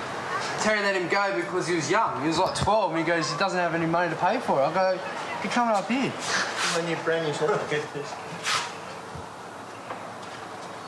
The thing is, the last thing you said to me, whatever you do, don't ding wreck my board. I can't believe it. Because the way you're going, you might not even have a job. Huh? What am I going to do? That's a dead set good ding. So, yeah, pretty devastated, really. It's not new anymore. Bob, can I borrow your board? Oh, sorry, it's damaged. But a few days later, Maxi may yet have a chance to redeem himself. It's the Lifeguards' annual Ironman Challenge. The grueling race starts with a run from Bondi to Tamarama, followed by a swim leg to Bronte, Then a board paddle all the way back to Bondi. You can buy a ticket here, buy a ticket, and you get nominated a lifeguard. You have the option, you can either take this lifeguard home or you can take home one of the many lovely prizes that are up to offer here today. He wants Whippet. Oh, I've heard a lot about Whippet today. I've heard he might win. Uncle Ray. Just wanted to be over and done with so I can have Macca's and a beer. Bacon's on a bet to race fully clothed, but hot favourite Harries is not impressed. Hey, what are you, an eye man? You're a boy then? Yeah. 14th year I've done it. And you'd say as a rookie, you'd be saying you'd want this as an honour. 14 years and you're still using Ray Martin's hairstylist. I can't believe it's not better. It appears a relaxed event, but pride and bragging rights are at stake. There's only really one thing tonight, it's to beat Reidy. Can Chapo again dominate Reidy? I'm feeling like Chapo's going to go down tonight. Or is it third time lucky for the pretender to the throne? New blood's coming through, boys, so you better watch out. After all his gaffes, can Maxi prove he's made of the right stuff? There's a couple of things up my sleeve. Will the old dogs teach the young pups a lesson? Your favourite to come last tonight, how do you feel about that? Standard. It's usually the way it goes. Will Tom win the booby prize and clean the toilets for another year? We do have some of the most fittest people on the planet. Okay, guys, on three. I hope one of you break a leg. On three, 1, 2, go. The Lifeguards' annual Ironman Challenge is off and running. The first stage, a 2K run, is already splitting the field.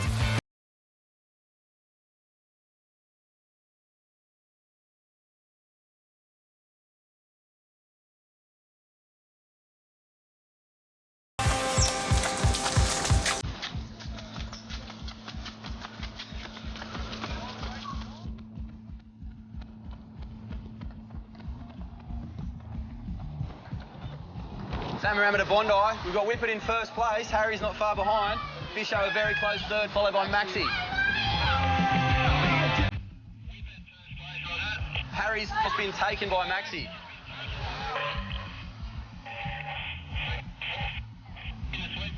At the end of the run, Maxi reins in Whippet and powers into first place. They're all in the water. We got bacon in his pants and shirt. Woo.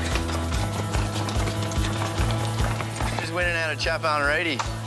Reidy is in the water. Chapo is nowhere to be seen, actually. Chapo. Here he comes.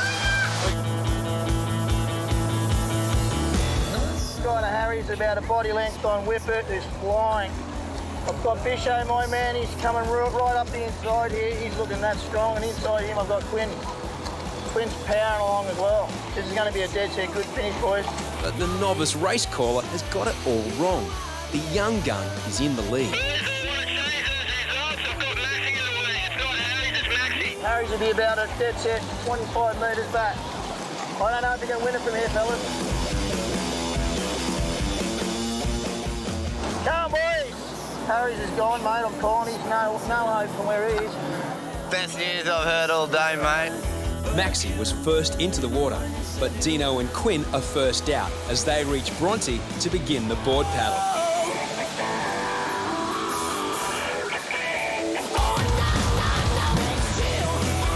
Hey, it's going Maxi. Oh, I feel all right, You got the old dogs? Yeah. Back in the water, Tom follows tradition and takes up the end of the field. There you go, mate. You got something for me? You're going unreal, mate. Keep it up, buddy. How you going, Beast? Mate, I'm hammered. It's very hard work. Race favourite Harries is 100 metres behind and out of contention. With the end in sight, Maxi takes the lead again, but Whippet is hot on his heels. The front runners make a dangerous decision to cut across a shallow rock shelf. Mate, the tactics have come into it. The boys have all cut through the inside of the point. Maxi's still got a board length on Whippet. But hold the phone. Here comes Harries. Harries is only about 4 body lengths behind, mate. So it's going to be one good finish here. Harries is back. He hasn't won the challenge in 14 years. A champion soft sand runner, he's not to be messed with in the final sprint. Can you do it from here? I'm backing ya. Max is still holding a board length over Whippet. 3 board lengths back to Harries. Mate, no one else can win it from here. Maxi's still in the lead, but now Whippet is closing. Update, Matty. You got Whippet just pulled up the side of Maxi. They're going head to head now. Harries is flying. Come on, Harries. Yeah, Matty, this is a fantastic race, mate. These guys are going as hard as they can. It's going to be a sprint finish, mate, so get ready, Matty. Oh, this is heavy. Not out of contention, Harry strikes. It's going to be 3 people sprinting up the beach, and the best runner's probably Harries. Pretty close. Harries has pulled through to second, and there is a little wave coming, boys.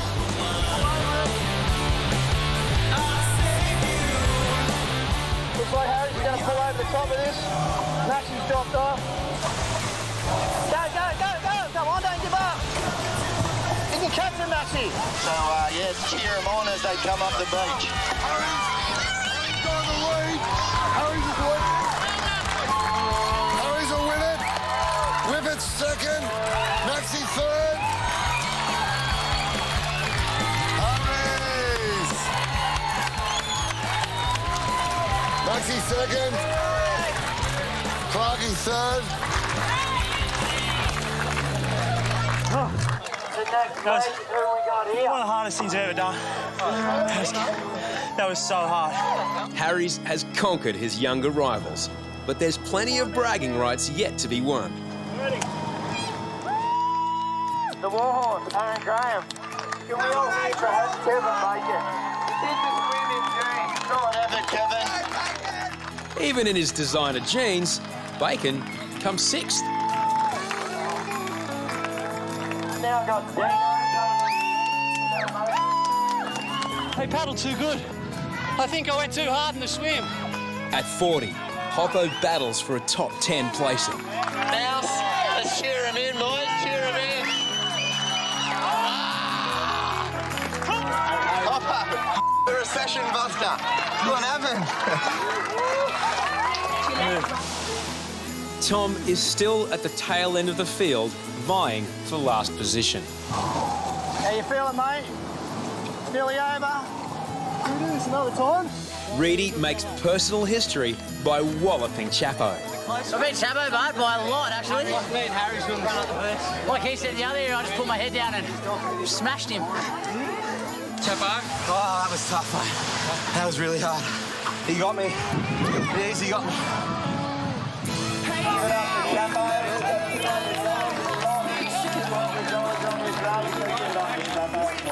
I gotta go back to training, eh? I did well last year. Absolutely made a mockery of you. Tom's victory is not coming last. Ben Sutherland, he's coming up the beach now. Very unfit man. He's also going to be cleaning the toilets in the change rooms for the next year. Yes. So let's cheer Ben home. I'm so glad I didn't get last. That's all I can. Yeah, me too. This is mate, eat mate. This is the closest you're going to get for us to the calling out of goal. Proud of myself at 32. These blokes are 25. I reckon we still got it. I reckon we can still dance.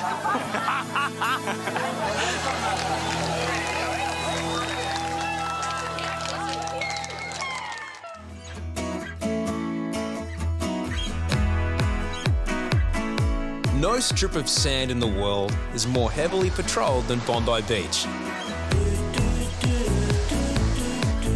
Professional lifeguards are on duty every day of the year.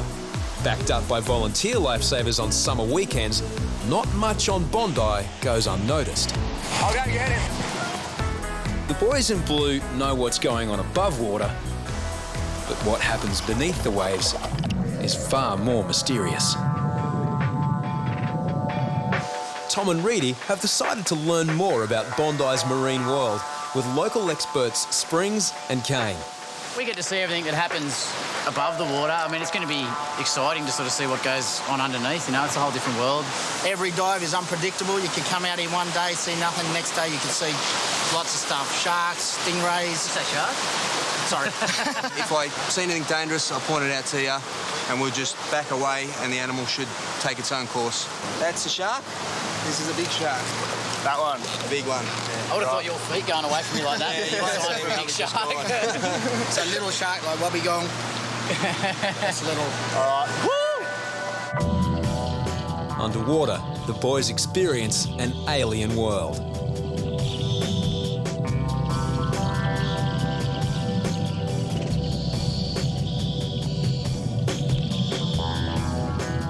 Heaps of marine life, heaps of plant life. Just a whole nother world. There's been a lot of reports around the beaches lately of shark sightings, so we might get lucky or unlucky. Just 5 kilometres from central Sydney, Bondi's marine environment is surprisingly rich and healthy. Underwater is just so much different to what's on the surface, and you can kind of see the beauties and the dangers involved in both. But any danger beneath the water is soon forgotten. With scores of beginner surfers, the biggest danger is other beginner surfers.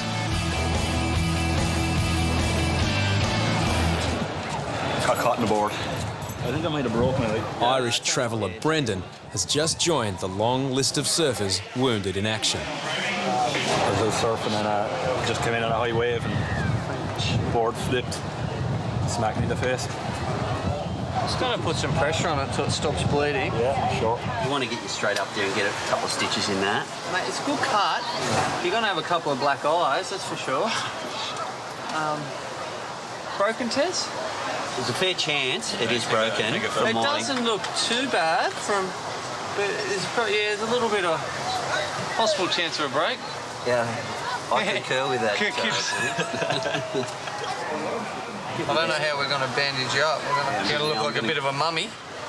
Deano uses his most advanced bandaging skills. A bit like the Elephant Man, but look, it's going to do the job. Yeah, I think he's beat your head right to check, make sure he'll still be able to breathe. I just want to check, is this what you look like before? Jesus Christ. That's brilliant. It's brilliant? Yeah. Happy with that? We hauled off and surfing for another while, I guess. He's broken his nose, but Brendan's Irish humour is still intact. He's still smiling.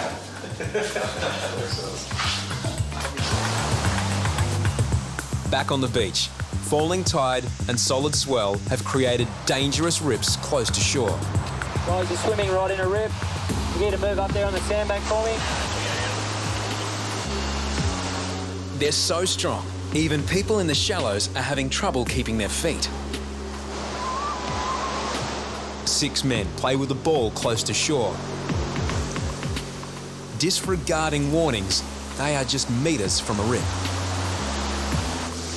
As their ball drifts out of reach, they're about to discover just how strong the rip is. Oh, behind him's not in the best way. As the first man gets into trouble, his friend bravely comes to help.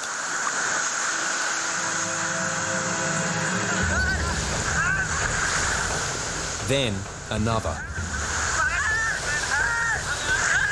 One by one, they all become part of the problem. None can swim. In seconds, they'll be completely out of their depth. Their ball game forgotten. Now they're just trying to stay alive. Maxi and Reidy head out.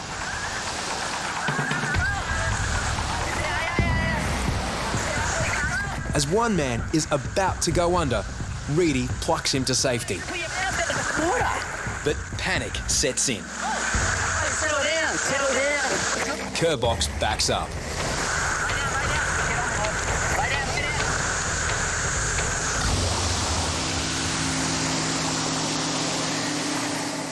No one knows exactly how many people have drowned at Bondi, but a few seconds more, and these 6 friends, all from India, could have joined them.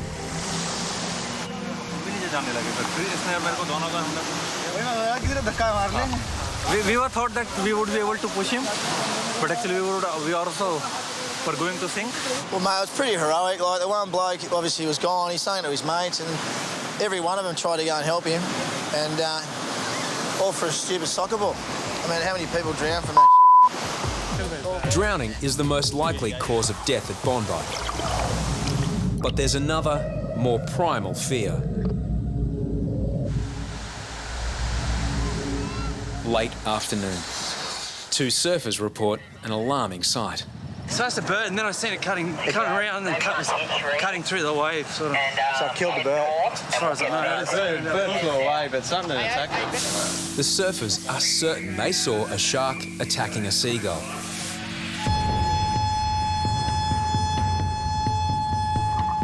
For the 15th time of summer, lifeguards clear the water. Get everybody out of the water, please. We've had a shark sighted in this vicinity.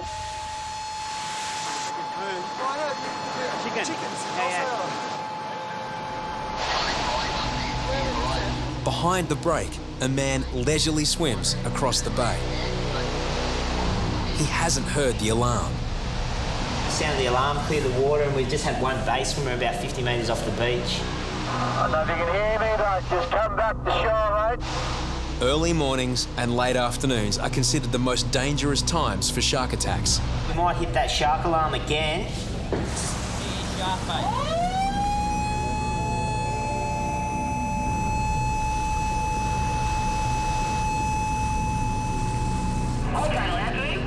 Mate, to launch a ski, it'd probably be quicker. Yeah, let's do that. I don't want to lose Reidy. Yeah, Harry doesn't want to lose you.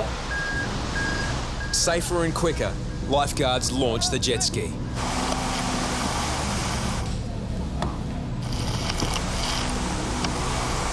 Shark, mate? Yeah, big shark in the water. Jump on the mat. Jump on the back of the mat. Trying to get you with the shark alarm, you couldn't hear it. Oh, I thought I might have heard something.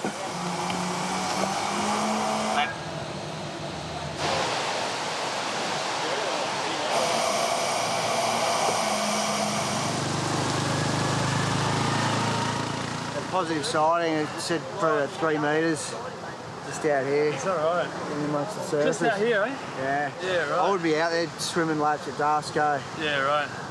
Swimmers often forget they share the ocean with a deadly predator. Sharks. In 3 weeks of February and March 1935, 3 young men were taken by sharks from New South Wales beaches. But history shows sharks are no strangers to Bondi. My dad was here when they used to catch sharks at North Bondi. That rip in that corner there was called Shark Alley, and they'd pull in tigers off the beach at North Bondi. Each catch by these intrepid fishermen at Bondi drew crowds eager for a close-up view. My dad would run down and they'd lasso the shark's tail, and all the crowd would pull these big 12-foot sharks up the beach. So there has been a time where they were quite common. Increased fishing and a netting program introduced in 1937 have reduced shark numbers, but they've never left Bondi. A few years ago, a half-ton tiger shark was caught in the nets. And more recently, Harry's had a close call with a great white, estimated at 4 metres long. It was actually coming towards me. That's how I seen the eyes and the shape coming right in. So at any time he could have launched. He could have launched right into me hairstyle. The only defence against sharks are a series of nets partially stretched across the bay. But they only act as a deterrent. It's impractical to completely net the beach. With so many recent shark sightings, lifeguards decide to check if any have been caught in the nets. We played rock, scissors, paper earlier to go and check the shark nets, and Reidy lost.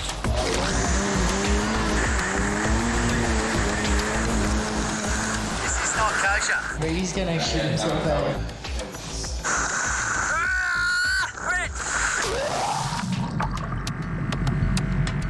No sharks are in the net, but it's no less scary. Nothing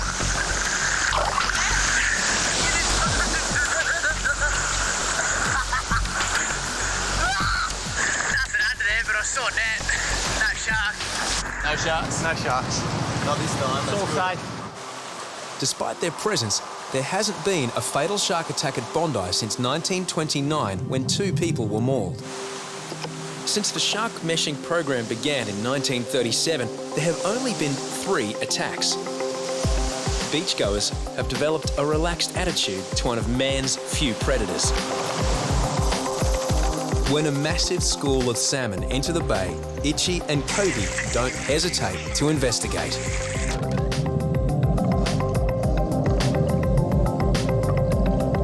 Schooling fish are common in the warm summer water.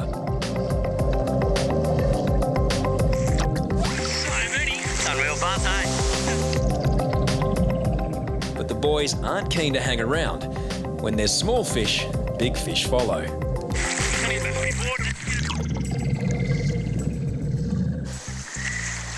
Heading back to the beach, they come across a disturbing find. I don't want to speculate too much. Something large. I don't think it was one of the salmon that's eaten this bird. It might be something a bit bigger. Later in the season, a helicopter spots another school of fish off Bondi and makes an alarming discovery. A shark circles the fish inside the shark net. From above, it's clear, but to everyone else, it's invisible. Inexplicably, no contact is made with lifeguards or emergency services. The shark is in the surf zone, then swims directly towards a surfer. Paddling onto a wave, the surfer heads towards it. No one in Bondi is aware of the danger. Just as quickly, it swims away.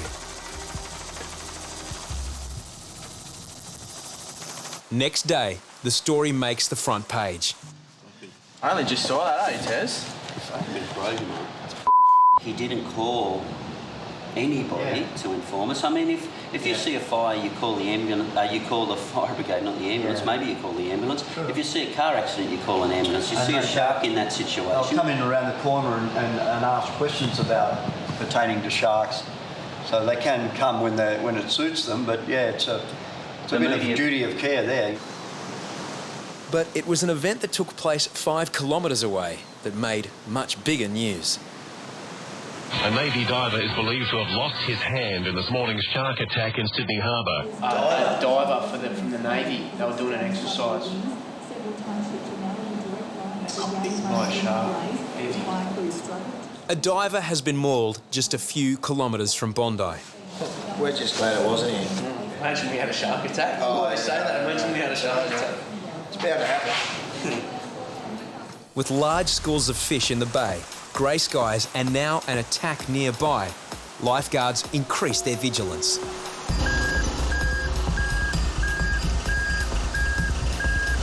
Probably sharks out there all the time.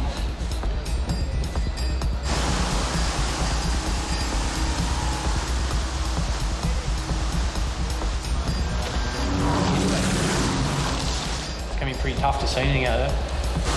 At the back of the break, Danny and Bacon encounter another large school of salmon. Remember the birds, usually when you're in a pack like that, usually means there's a fair few fish around. Whoa, that was a big one. I have a look how many birds are out there.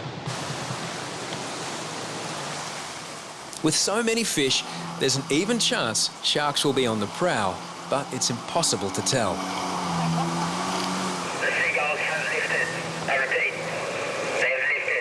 Heaps of them out there. I'd say there's a massive pack of fish out there. Seagulls are lifting now. Just Bobby Owen's famous quote that the seagulls lift when there's a shark around. I didn't see any sharks. There was a few big splashes, but the fish were big, so they know what was making the splashes. Lifeguards are uneasy. As the day draws to a close, Terry does a final scan of the surf. Little does he know, but in under an hour, one of these surfers will be attacked by a shark. Less than an hour after lifeguards have packed up for the day, a surfer has been attacked by a shark at Bondi Beach. The man is 33-year-old Glenn Augiers, a local surfer. His left hand has nearly been severed. It's the most serious shark attack on Bondi Beach in decades.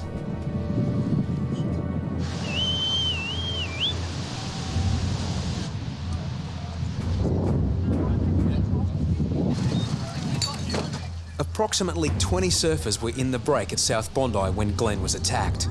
Some bravely rushed to his aid. There was blood sort of boiling out of the water around him, and one of the guys saw him and said that he yelled something like shark. A bunch of us, like about 10 of us, all just put him on a softboard and carried him up the beach, and you know, just waited for the ambulance. Pretty heavy. Ambulance came. Hopefully he'll be okay.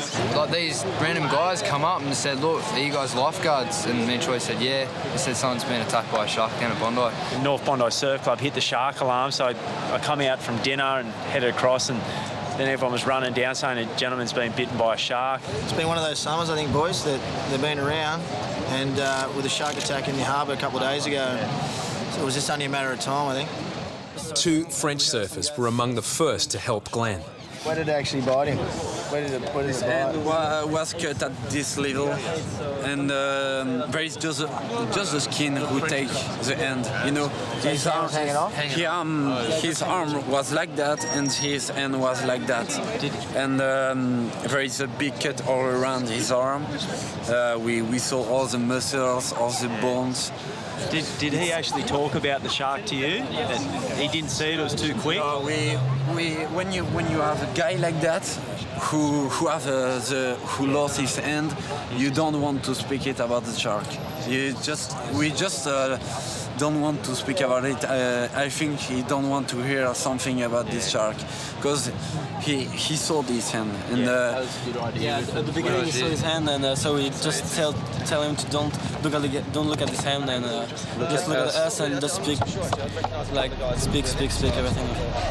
Within minutes, the news of a shark attack at Australia's most famous beach is being around the world. Felt something hit him in the surf. He just caught a wave and he was going to paddle back out. When he realised that he had suffered some injury, he wasn't sure what the cause of the injury was. That he signalled to other surfers nearby that he needed help, and he was brought back to the beach. I think summer's over for now, especially a lot of people are scared of sharks, and now that there's been a shark attack, hasn't been a shark attack since 80 years, so people are pretty scared.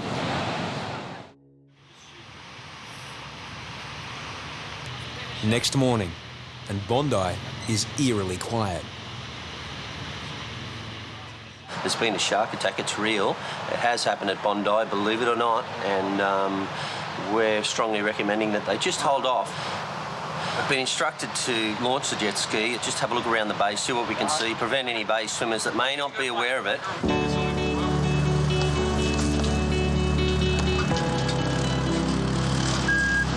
Young lifeguard Bacon is given the spooky task of searching the water.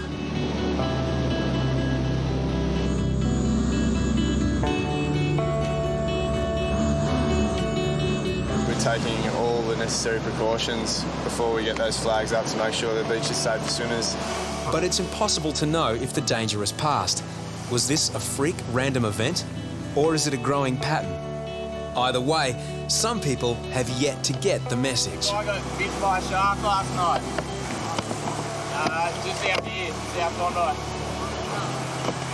Boys out there just said that some poor bloke got bitten last night, so I'm out. I didn't see anything out there. It's a really weird vibe though out there. Just to have no one out there, it's pretty eerie. Lifeguards can't guarantee the beach is safe, but the freak event doesn't stop them from setting the flags. Astoundingly, some people still go swimming. I just flew in this morning, so it's scary. There was a shark attack. Yeah. When? Last night at about 7:30, 8 o'clock last night. Had a guy bitten by a shark out here surfing. No one's in the water. I mean, yeah, that's strange, that. I've never seen it like this. 8 o'clock in the morning, and there's not one guy in the water. Nothing. Absolutely no one in the water. And at 8 o'clock, can't believe it. But that's what this is always going to do. It's in the minds of everyone, so see what kind of happens over the next few days, but I hope it doesn't wreck Bondi. Despite the attack, one local surfer braves the ocean. You don't care at all, eh, mate? Not worried. Yeah, I feel pretty safe at the moment. I've got the boys on the jet skis, the helicopters, so yeah, no, you got to get back on the horse. I mean, it's one of those dangers of the ocean. You kind of you accept it as a surfer. You have to wait.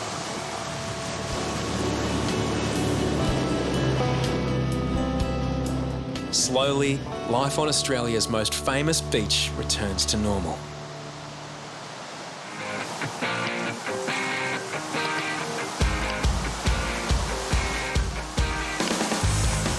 Surrounded by beaches and blessed with sunshine, Sydney is a surfer's city. Once a year, the surfing tribes from Bondi, Bronte and Maroubra gather to decide which beach has the best surfers. We've got the Bucklet of Bra happening today, which is a local surf tag team challenge. It consists of 15 members of each board riders club. Well, it's pretty much bragging rights. Who's got the best surfers in the eastern suburbs? That's what we're trying to prove here today. This is what it's going to prove, that we've got a huge depth of talent at this beach and a great bunch of people who surf here. Righto, guys, welcome to the 38th annual Bucklet of Bra. The competition is underway.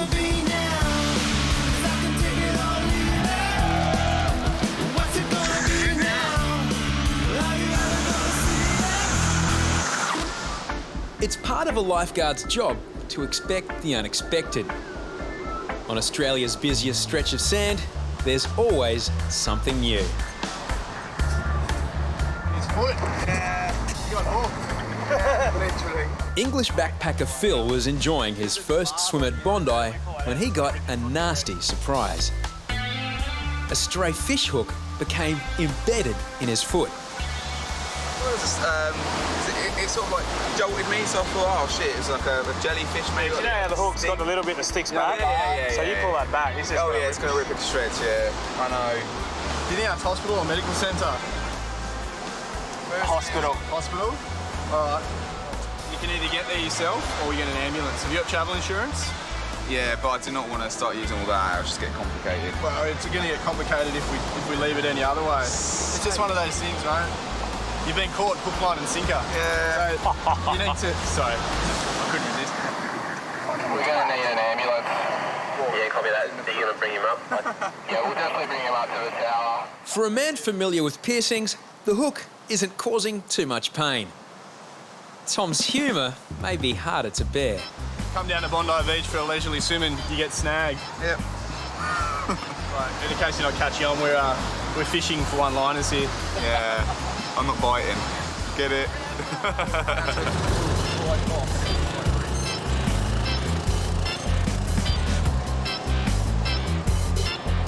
Even Danny joins in with the merry punsters. Catching the bait here. Oh, that's bloody deep. It comes out about here. It comes up to about here. Goes in and up. So it's right in there. Oh, that's You try and put it, just rip it out. Ooh, You got GUs these that looks nice. Yeah. Don't pull it out. No. Right, are you alright to stand on it? Yeah, it's fine, yeah. I don't want to go again. Thanks, guys. Thank you. Once at hospital, Phil will be tagged, treated and released.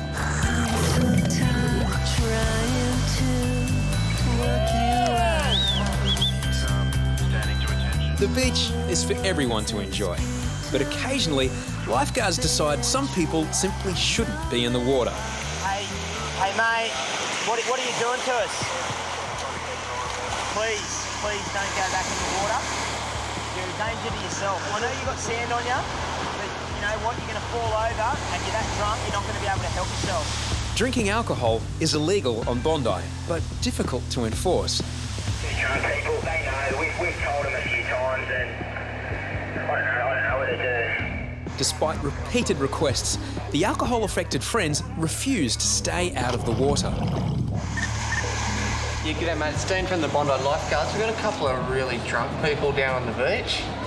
Oh mate, they're just swimming and they're paralytic and they're pissing people off, and if we could have the cops down here, it'd be fantastic. They've come down the beach and tried to have a swim, but they didn't even have the ability to stand up in the shallows, so we had to move them. It's stupid. It's silly to come down and have a drink and then go for a swim.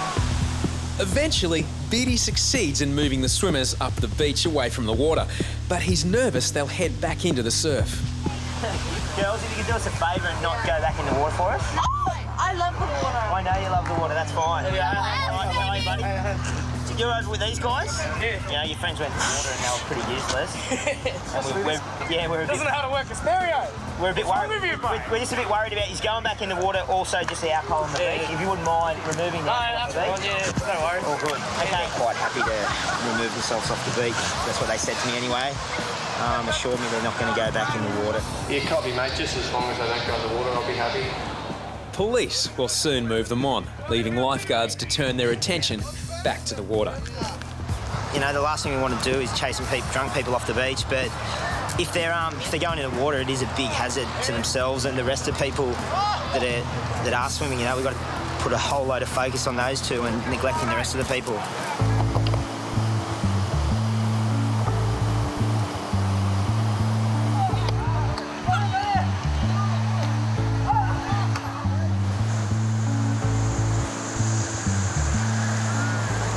The festive atmosphere at the surfing competition has attracted a large crowd. But I had to go from Aruba.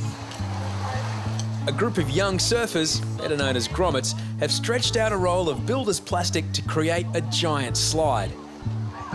With scores of thrill seekers travelling at high speeds, it's only minutes before the inevitable. Up on that slide on the hill. Lifeguards need to get there quickly to provide proper medical care. If he has a spinal injury, he shouldn't be moved. So what'd you do? You go fly down the hill? 16-year-old local surfer George has broken his leg. The bone has almost pushed through his skin. It looks like he's got a compound break to his leg, lower right leg. And it's just from coming up, sliding down this stupid hill on a slippery thing. He's pretty brave. It's a pretty bad break in his lower leg, so just got the Penthrox here to take out the pain. But the ambulance on its way. Breathe on that, just a big breath, suck it in. Pull him out. Slow down a bit.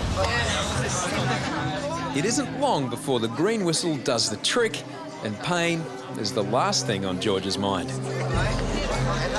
Tell to the accident. Can I just get the kid's age, please? Yeah, he's 16. His name is George. We've got him on the pain relief and oxygen. Just waiting the ambulance, mate, and I'll let you know more when he comes down.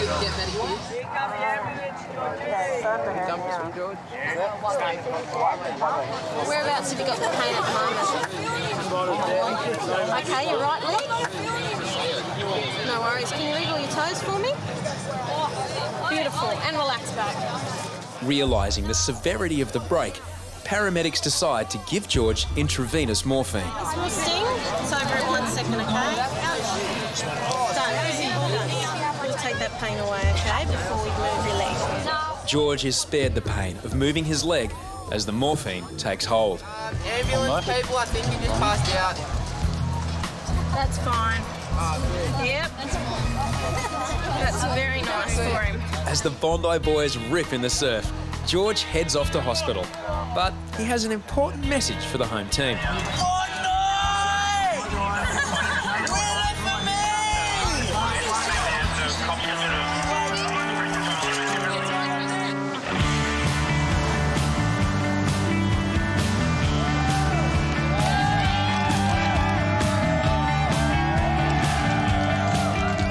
Seeing Bondi's best carving up the waves has inspired the younger crew further down the beach.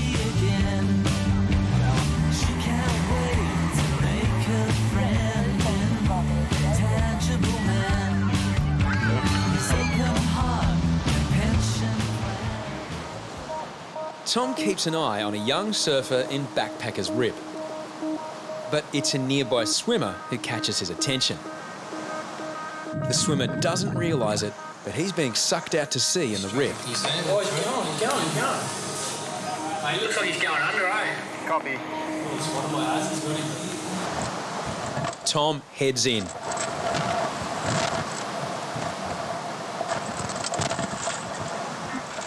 But out the back, he's been beaten to the rescue.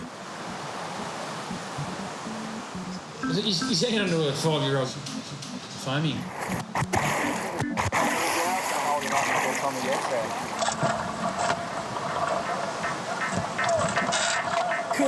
Yeah, too far out. Head up that way.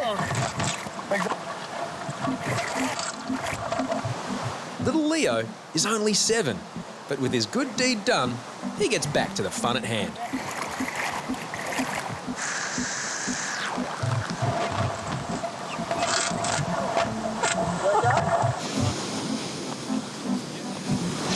How's it going? Thanks so much for helping me with that rescue out there. In fact, I didn't really do anything, it was all you. How long have you been surfing for? 2 months. 2 months. Pretty brave thing to do, to grab a full-grown man and try and get him on your board and help him back in. Did the guy say anything to you? Was he screaming for help or anything like that? No, not really. You just paddled over to him and thought you'd give him a hand. You could see that he was in trouble though, couldn't you? Yeah. You got a good eye for it. Well, thanks heaps, buddy. Yeah. Future lifeguard in the making, I think. See you guys. See you, mate. Dad is proud as punch. Did you get a job? Yeah, time to sign up. With the beach packed and the surfing comp underway, Bondi is in top gear. However, a newcomer has arrived to spoil the fun.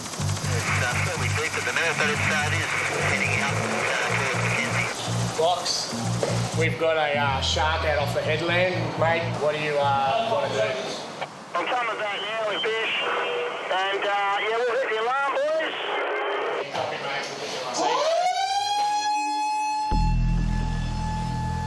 Lifeguards and volunteer lifesavers scramble to chase it out to sea. Just weeks after a surfer had his hand bitten off at Bondi, everyone is quick to evacuate the water.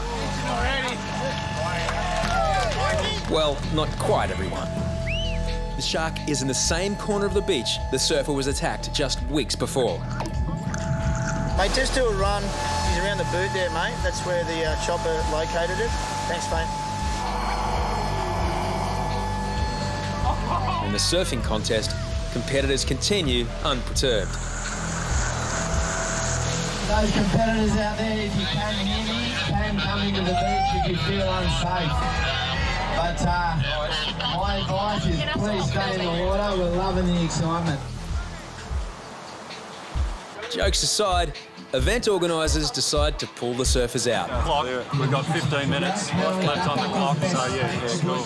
Pretty heavy. We've got the Bucket of Bra surfing event going on right in the south corner, and Brad Marion's one of the lifeguards is running the event, and poor bug had to stop the thing because of the shark. It was a couple of 100 metres off where the boys were.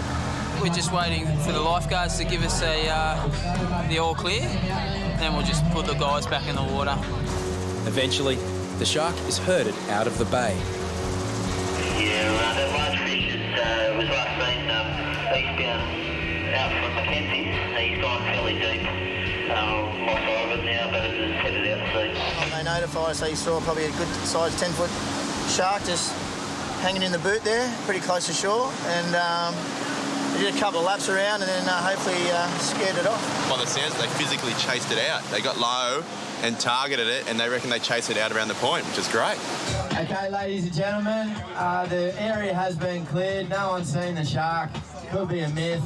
The man in the grey suit's back on the beach giggling somewhere. So we're going to kick-start this competition again. 3, 2, 1. What's up? Nice little whack.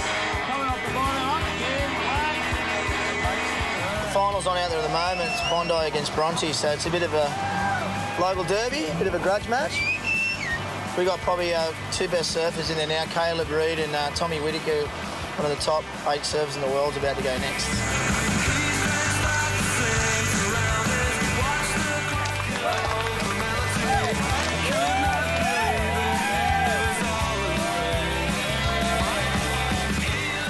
In the small waves, lifeguards Whippet and Azza put on a good show.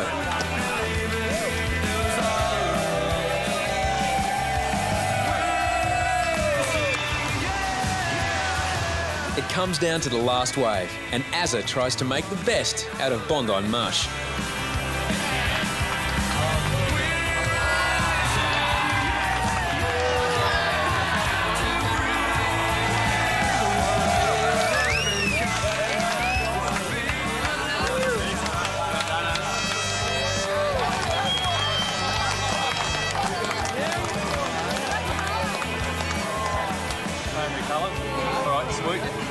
Okay, news just through from the judges. Bondi in first place, Bronte in second place, Maroubra taking third place, and South Maroubra fourth place in this year's Buckle of the Bra.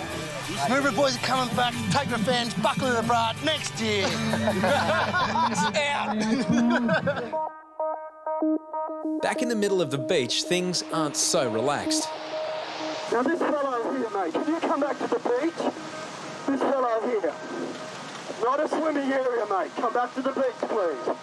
Despite H's warnings, a man swims into a rip. Seconds later, he's going under. Nearby swimmers struggle to keep him above water, but it's a short-term solution. H races in as Hoppo backs up.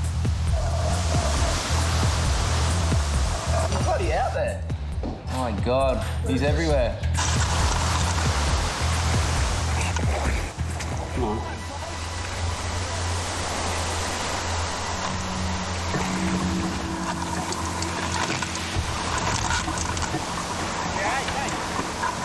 Grab this one. If it weren't for lifeguards and the early assistance of other swimmers, the man would almost certainly have drowned. Another sinker. You all right, mate? Yeah, have a breather. Just have a breath for a minute. Yeah. Shout. H has got him, but he's just going quick there.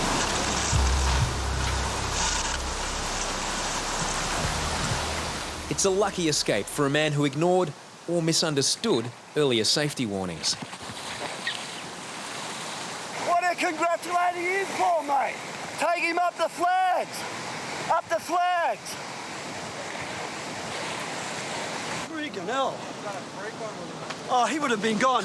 His buddies were holding him up. He would have been gone. He was like this. They let him go. He went. Another one like this. Good thing they've got long hair, mate, I tell you. It's H at his best, I think. His arms were going, his blood pressure was high, and all his hand signals going, so he was at his best. Yeah, mate. At nearby Bronte, young Maxi continues his rite of passage. He's been standing in as caretaker at Bronte Surf Club, while senior lifeguard Corey has been overseas. I've been here for 3 weeks. Been looking after Corey's duties. I've been cleaning the function room, just cleaning basically the toilets, sweeping out all the sand, making sure everything's locked up during the night. The live-in role means Maxi also has the responsibility of looking after Corey's room. A little bit nervous just to hear what he has to say, because if I didn't do a good job, maybe he wouldn't let me do it again. After Maxi's made the room spotless, he nervously awaits Corey's arrival. But Kerbox, Reidy and Deano have snuck in and decided to create some mischief. I love this. Yeah, Corey's been away for the last month or so, and Maxi's been looking after his apartment. And we just thought we'd give him a little bit of a welcome home. Hey, boys. Just tip it up. Maxi's left a little note here for Corey. I think we're going to have to change it a little bit. It says, "Hey, Cors, mate, thanks so much for giving me the chance to live here. I had lots of fun, a few challenges living by myself. I hope the room is schmick." Looks like a bomb's hit it. Corey's just been on a 30-hour flight to get back home. He's that tired. He's going to walk into this. He's going to strangle someone. Yeah, job well done. All right, let's roll. Oh, look at your hair. What'd you do? Whippet did it. Shave me head. That looks gold. I need a haircut myself. What are you doing? Not much, mate. Just looking after your joint. Is it clean or what? Yeah. Windows look clean. That's a start. You know, just... Oh. Bullshit. What's this shit? What's all this shit? I was outside the whole time. I swear to God, this place is spotless. 100% spotless a second ago. I just cleaned the whole joint. I swear to God, the whole joint was... Look, mate. That's The boys are playing another joke on me. Another joke. Mate. You might do this. It is. I'm not even touching that shit, mate. Maybe you need it. It's got nothing to do with me, mate. It took me hours to set the bed too. No, seriously, first time I ever made a bed. You never made a bed before? Oh, like Mum used to help me.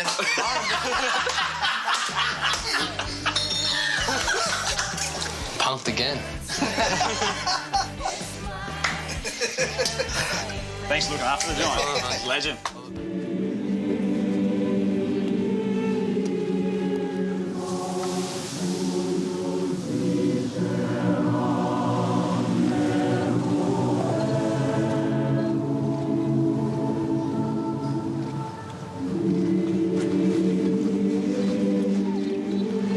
Wow. Wow. What a way to see the sunrise. Yeah, absolutely beautiful.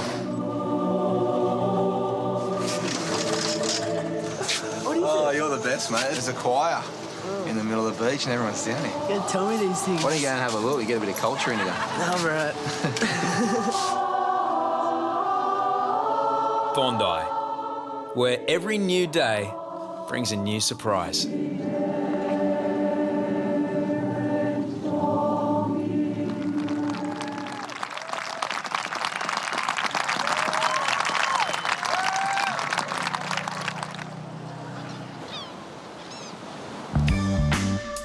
Of the world's great fun parks, the shows are always free and there's professional supervision. Take you away, come please with me to my merry-go-round in the sea. We can paddle our way, yes, paddle our way through sand and sun. I wanna take All comers are welcome at Bondi. Well, not quite all. About to subtly come through, direct on shore. When you get the direct on shores at Bondi, you get blue bottles in a very short period. Prevention's always better than cure. Despite the warnings, the invaders claim a steady stream of casualties. Hurts? But yeah, It's quite a nasty experience. It will sting you quite badly.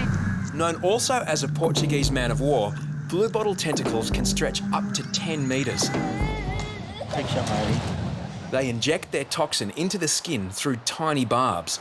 If you're stung, it's like a blue thread. Remove the thread. That's the most important thing. The initial burning sensation is intense, but as the toxins spread to the glands in the groin or armpits, the pain can be excruciating. What it does, it goes in your lymph system. Have you got the pressure? It's already there. The best way to prevent it is not to go in the water. I know that sounds funny, but that's the one. A day like today, I wouldn't be swimming. You went a little more body. You'll be right, sweetie. Yeah, it's full on up here, mate. We've had about 60 people already come up. Stings are best treated with ice, but some sprays can help reduce the irritation. That's good. The shower. Yeah, I hate blue bottle days. People don't deal with the stings very well. But it'd be better if people realised as soon as the blue bottle signs come up that they don't go in the water. But, you know, the longer I work in this job, the more I realise that people, well... While some have trouble understanding the signs, others are so tough, they ignore them. In Hawaii, we've got a lot of big tiger sharks. That doesn't keep me out of the water there. I plan on going in. You know? It's not like it's gonna kill you, it's just gonna sting you a little bit. Go big or go to hell home. On holiday from the States, Seamus isn't going to let a few blue bottles spoil his show. It's not too far that way. They're telling me where to go. Throwing caution to the wind, Seamus takes his chances with the blue invaders. Yeah, he's going in. Mr. Tough, he's going in. Hopefully in about 5 minutes he'll be up here screaming. We didn't get started, 3 of us. How do you do? What the hell? No. Makes life adventure. Seamus has escaped the blue bottles in the water, but there's a blue menace on the sand. It'll be interesting to see whether he takes on the challenge and wraps one around his arm. There's a rumour going around that you don't feel the pain from these sort of things. Is that? Basically, you want to let one bite me, I guess. I'm just wondering if you don't feel the pain, then you would maybe want one on your arm. How did that feel? That's not bad at all. Yeah, not bad at all. I don't know what everyone's complaining about. For a child, yeah. That's gonna hurt like hell, but not for no man. Seamus was, he looked like a bit of a tough guy. I dare say it would have hurt him. And, looking back, I did go a bit easy on him. Like, if I was a bit crueler, I would have wrapped it right around and left it on his arm. But I'm a bit of a softie, unfortunately. But there's another tough guy who's honest about how much it hurts. Dogs aren't allowed on the beach. Now Missy is paying the price with a blue bottle sting between her toes. Time for a consultation with another Bondi vet. Trying to wash his foot and he's drinking all the water. Here, come in. You got some stingos, Ben? Yeah, get some stingos. There. All done. Thanks, you guys. That's all right, good luck. Good as you. As fast as they came, a wind change blows the blue bottles back out to sea. Danger gone. The Bondi Fun Park is back in action. Sometimes things don't look so good. No things that you should be doing. Lifeguards patrol Bondi between dawn and late afternoon. Outside these hours, the beach is still open, but swimmers enter the water at their own risk. Attention all the swimmers in the water. The lifeguards are now starting to pack up, so please stay very close to shore. At Pack Up, a group of 3 inexperienced swimmers have ventured into the surf. Although close to the shore, they're suddenly in the clutches of a rip. 4 swimmers running in there. Disregarding knockoff, lifeguards race 400 metres to South Bondi. Seconds count as the swimmers are now well out of their depth. Go for the one near chalk. Still filming in the surf, a Bondi Rescue cameraman rushes to help. Come on, go this way. But as the swimmer struggles for air, panic takes hold. Come on, hang back. Go this way. After knockoff, lifeguards Reidy and Luke have scrambled to help.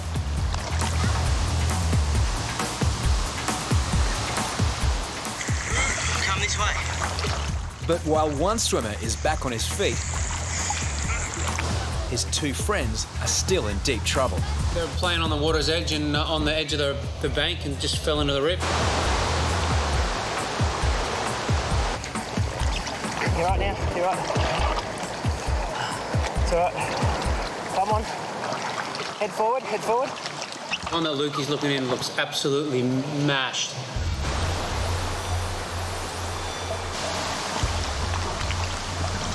One of the men is badly affected, may have taken in water.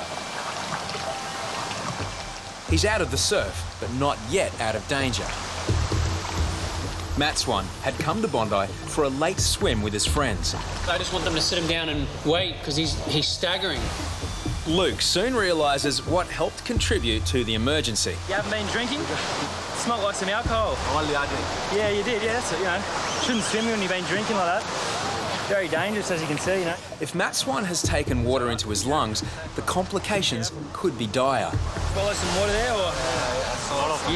Yeah. How much do you think? You should half a litre. Fluid gets stuck in your lungs, and you can die. It's very serious. You should go and just get checked out. Just get cleared. You shouldn't even think about it. You should just go there now. It's difficult to tell whether Matt Swan is alcohol affected or sick from ingesting water. He leaves the beach, but soon needs more help. Feeling good? Still, what from with your legs? Was that you felt like that before you went in the water, or is it since you come out? Luke and Reidy decide to call paramedics. Your lungs are nice and clear, okay? How do you feel? I'm feeling very weak. We'll pop you up to the hospital and get you checked out anyway, okay? Matt Swan will be kept under observation. He's unlikely to forget about the dangers of strong rips, poor swimmers, and alcohol.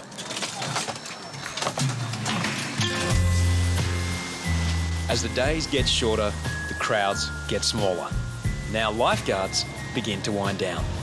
That little hint of winter in the air, particularly in the mornings, and you know that things are really going to start to slow down soon. I love this time of year, actually. Kind of take your foot off the pedal. And it's a chance for some, like veteran H, to relive a few memories. I used to surf this in 1962. Before school, from here to the reef, it used to run right along here. Oh, it's like going back in time, mate. I just feel like I've met my young spirit again. While H rides a wave of nostalgia, beginners are just starting out. But the fun is over for one surfer.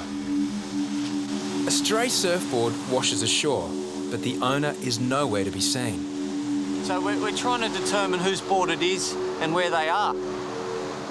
When you see a board without a surfer, it always worries you because the surfer's normally not too far away or they're normally paddling after it. But I watched it for a little while and it would just stay there on its own and no one claimed the board. Lifeguards must respond urgently. If the missing surfer isn't on the beach, he or she could still be in the water, or worse still, under it. Come down and back up. Disregarding their own safety, lifeguards have no time to put on life jackets in the rush to find the surfer. If they've been knocked unconscious, every second counts. I'm really hoping to find someone that's going to claim the board very shortly because there's a real sort of sick feeling in my stomach at the moment. There's so many things that could have happened and I just don't want anyone to have drowned. I don't really care whatever else has happened. As long as no one drowns, I'm happy. After 10 minutes searching on land and sea, there's still no sign of the surfer. Mate, I think it's a good idea getting the chopper. It's going to give you a peace of mind, you know. They'll see everything. Lifeguard 1 just got in contact with me and they'll be flying over in the next 2 minutes.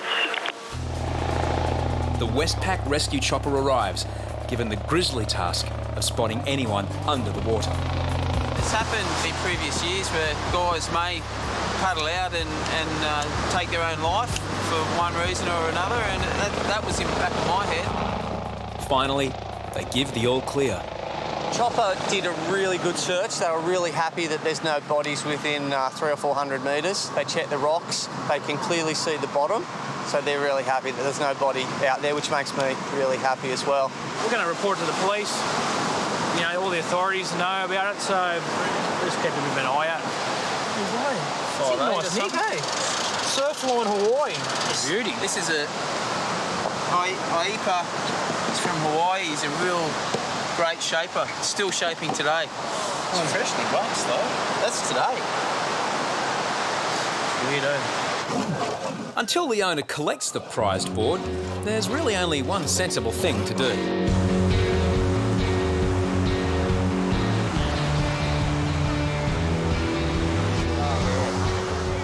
Lifeguards are trained to identify problem swimmers before they get into trouble. Having a little bit of trouble, just put your hand up and we'll come and give you a bit of a hand. 3 swimmers out in front. Guys, please return to shore. Stay ahead there. They're doing double arm backstroke. Just keep your eye on him. Troy is sent to check on a weak swimmer deep in Backpackers Rip. The swimmer is not in immediate danger of drowning, but Troy errs on the side of caution.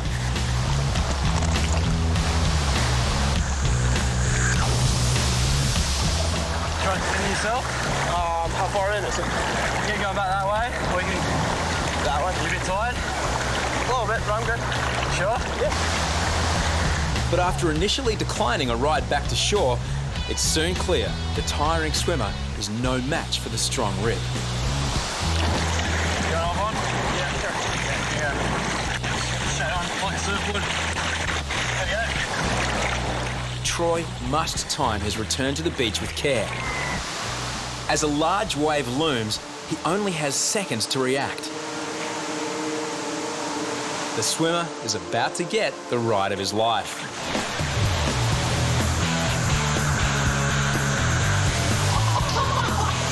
Not bad from Troy then. He was nose diving for all money, but nose diving. Thanks. All right, just next time instead of red and yellow flags. Yeah, we got a bit of a good wave in. Had to get right back because we nearly nosedived, so yeah, it was lucky. Jeremy is a visiting student from Washington. He's just had one of the best rides at the Bondi Fun Park, all for free. It was just fun. We're just riding in like you were surfing, except blind out. So you didn't think you were going to nosedive? Nah. At one stage I did. Yeah? Yeah. You got lucky then, I guess. I thought we were going to know, yeah. It was fun though. Yeah, a bit of fun. Are you okay? Oh yeah, no, I was fine. I was swimming all the way out. I was in the tide. He's like, do you want to go on a ride? So I said yes. I got to ride on a surfboard, like surfing in. Yeah? But like face first, so it was On sick. the surfboard? It's pretty tight. Yeah, it's awesome. Cool. It was very cool. That's awesome. You're a celebrity now, man. Over the summer season, trainees Maxi and Dunstan have been trying their hardest to qualify as fully fledged lifeguards. Dunstan, 19 and on the beach for his first year, was thrown into the deep end, came out swimming. You had to over his eyes, so if he wants to look up. Definitely my dream job. I couldn't think of anything better than what I'm doing right now, that's for sure. Probably my main weakness is I'm probably a bit quiet. I'm not as lively as Max. I don't have ADD, but I do the job. Maxi, 17, has now been a trainee for 2 seasons. Not many people could say they get their dream jobs at 16. I'm really stoked. He's come a long way, but does he have what it takes to become a professional lifeguard? Just snap straight off. You need to explain yourself, Maxi. What have you done? Whatever you do, don't ding my board. My weaknesses are probably watching things. My attention span's a bit dove. But yeah, I reckon that's my only weakness. Maxi and Dunstan are keen to advance to fully fledged lifeguards, but there's only one position available. I've got 2 trainees sitting outside waiting their fate. They're both coming up to the end of their traineeship. They've both got their strengths and weaknesses, both great in the water, and they've proved themselves during the summer there. I just got to make a decision on which one, so one will get the nod and one won't. When the time comes, if I get knocked out, obviously I'll be bumming, but there's nothing much you can do. Just maybe work at Macca's. I don't know, do something. Judgment time has arrived. Your traineeship is coming up towards the end of for the season. Yep. So I've got good news, but only for one of you. So this year, Dunstan will go through your traineeship. Yep. So you've successfully got through that. You've pulled through this summer, and you've got to start. Yeah, I'm stoked. Can't wait, Get back on, it's going to be sick. But now Maxi either faces another year as a trainee or being dropped from the service. Then with Maxi, we're looking at probably leaving you for another 12 months in the traineeship. So that'll start again in June, and then you'll run through another full year to try and bring you up a little bit more and hopefully a bit more maturity as well. I'm pretty stoked I'm here for another full year. Thought Hoppo was just going to pin me, kick me out. Oh, it's unreal. It's everything to me at the moment. Like, if Hoppo said no, then I would have been crushed, crushed. But like, yeah, I'm back on, so I get to reapply for next year, and stoked. I can't wait. Well, I get to work another winter in the summer. But Maxi's going to face even more competition next season. The Lifeguard service has just started an academy to choose 2 new trainees. We want to see you guys have fun. We want to see you personalities. We want to see how you go in the water. All right, let's go. 1, 2, 3.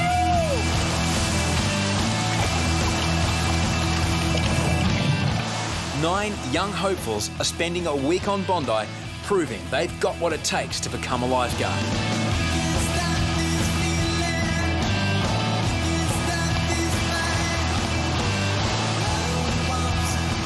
They include Jake, 18, from Sydney's northern beaches. I've always wanted to be a lifeguard, but this course has definitely boosted it up like 100%. Then there's Alex and Tom, 16-year-old twins from Byron Bay. You just got to try your hardest, and that pushes you to your limits.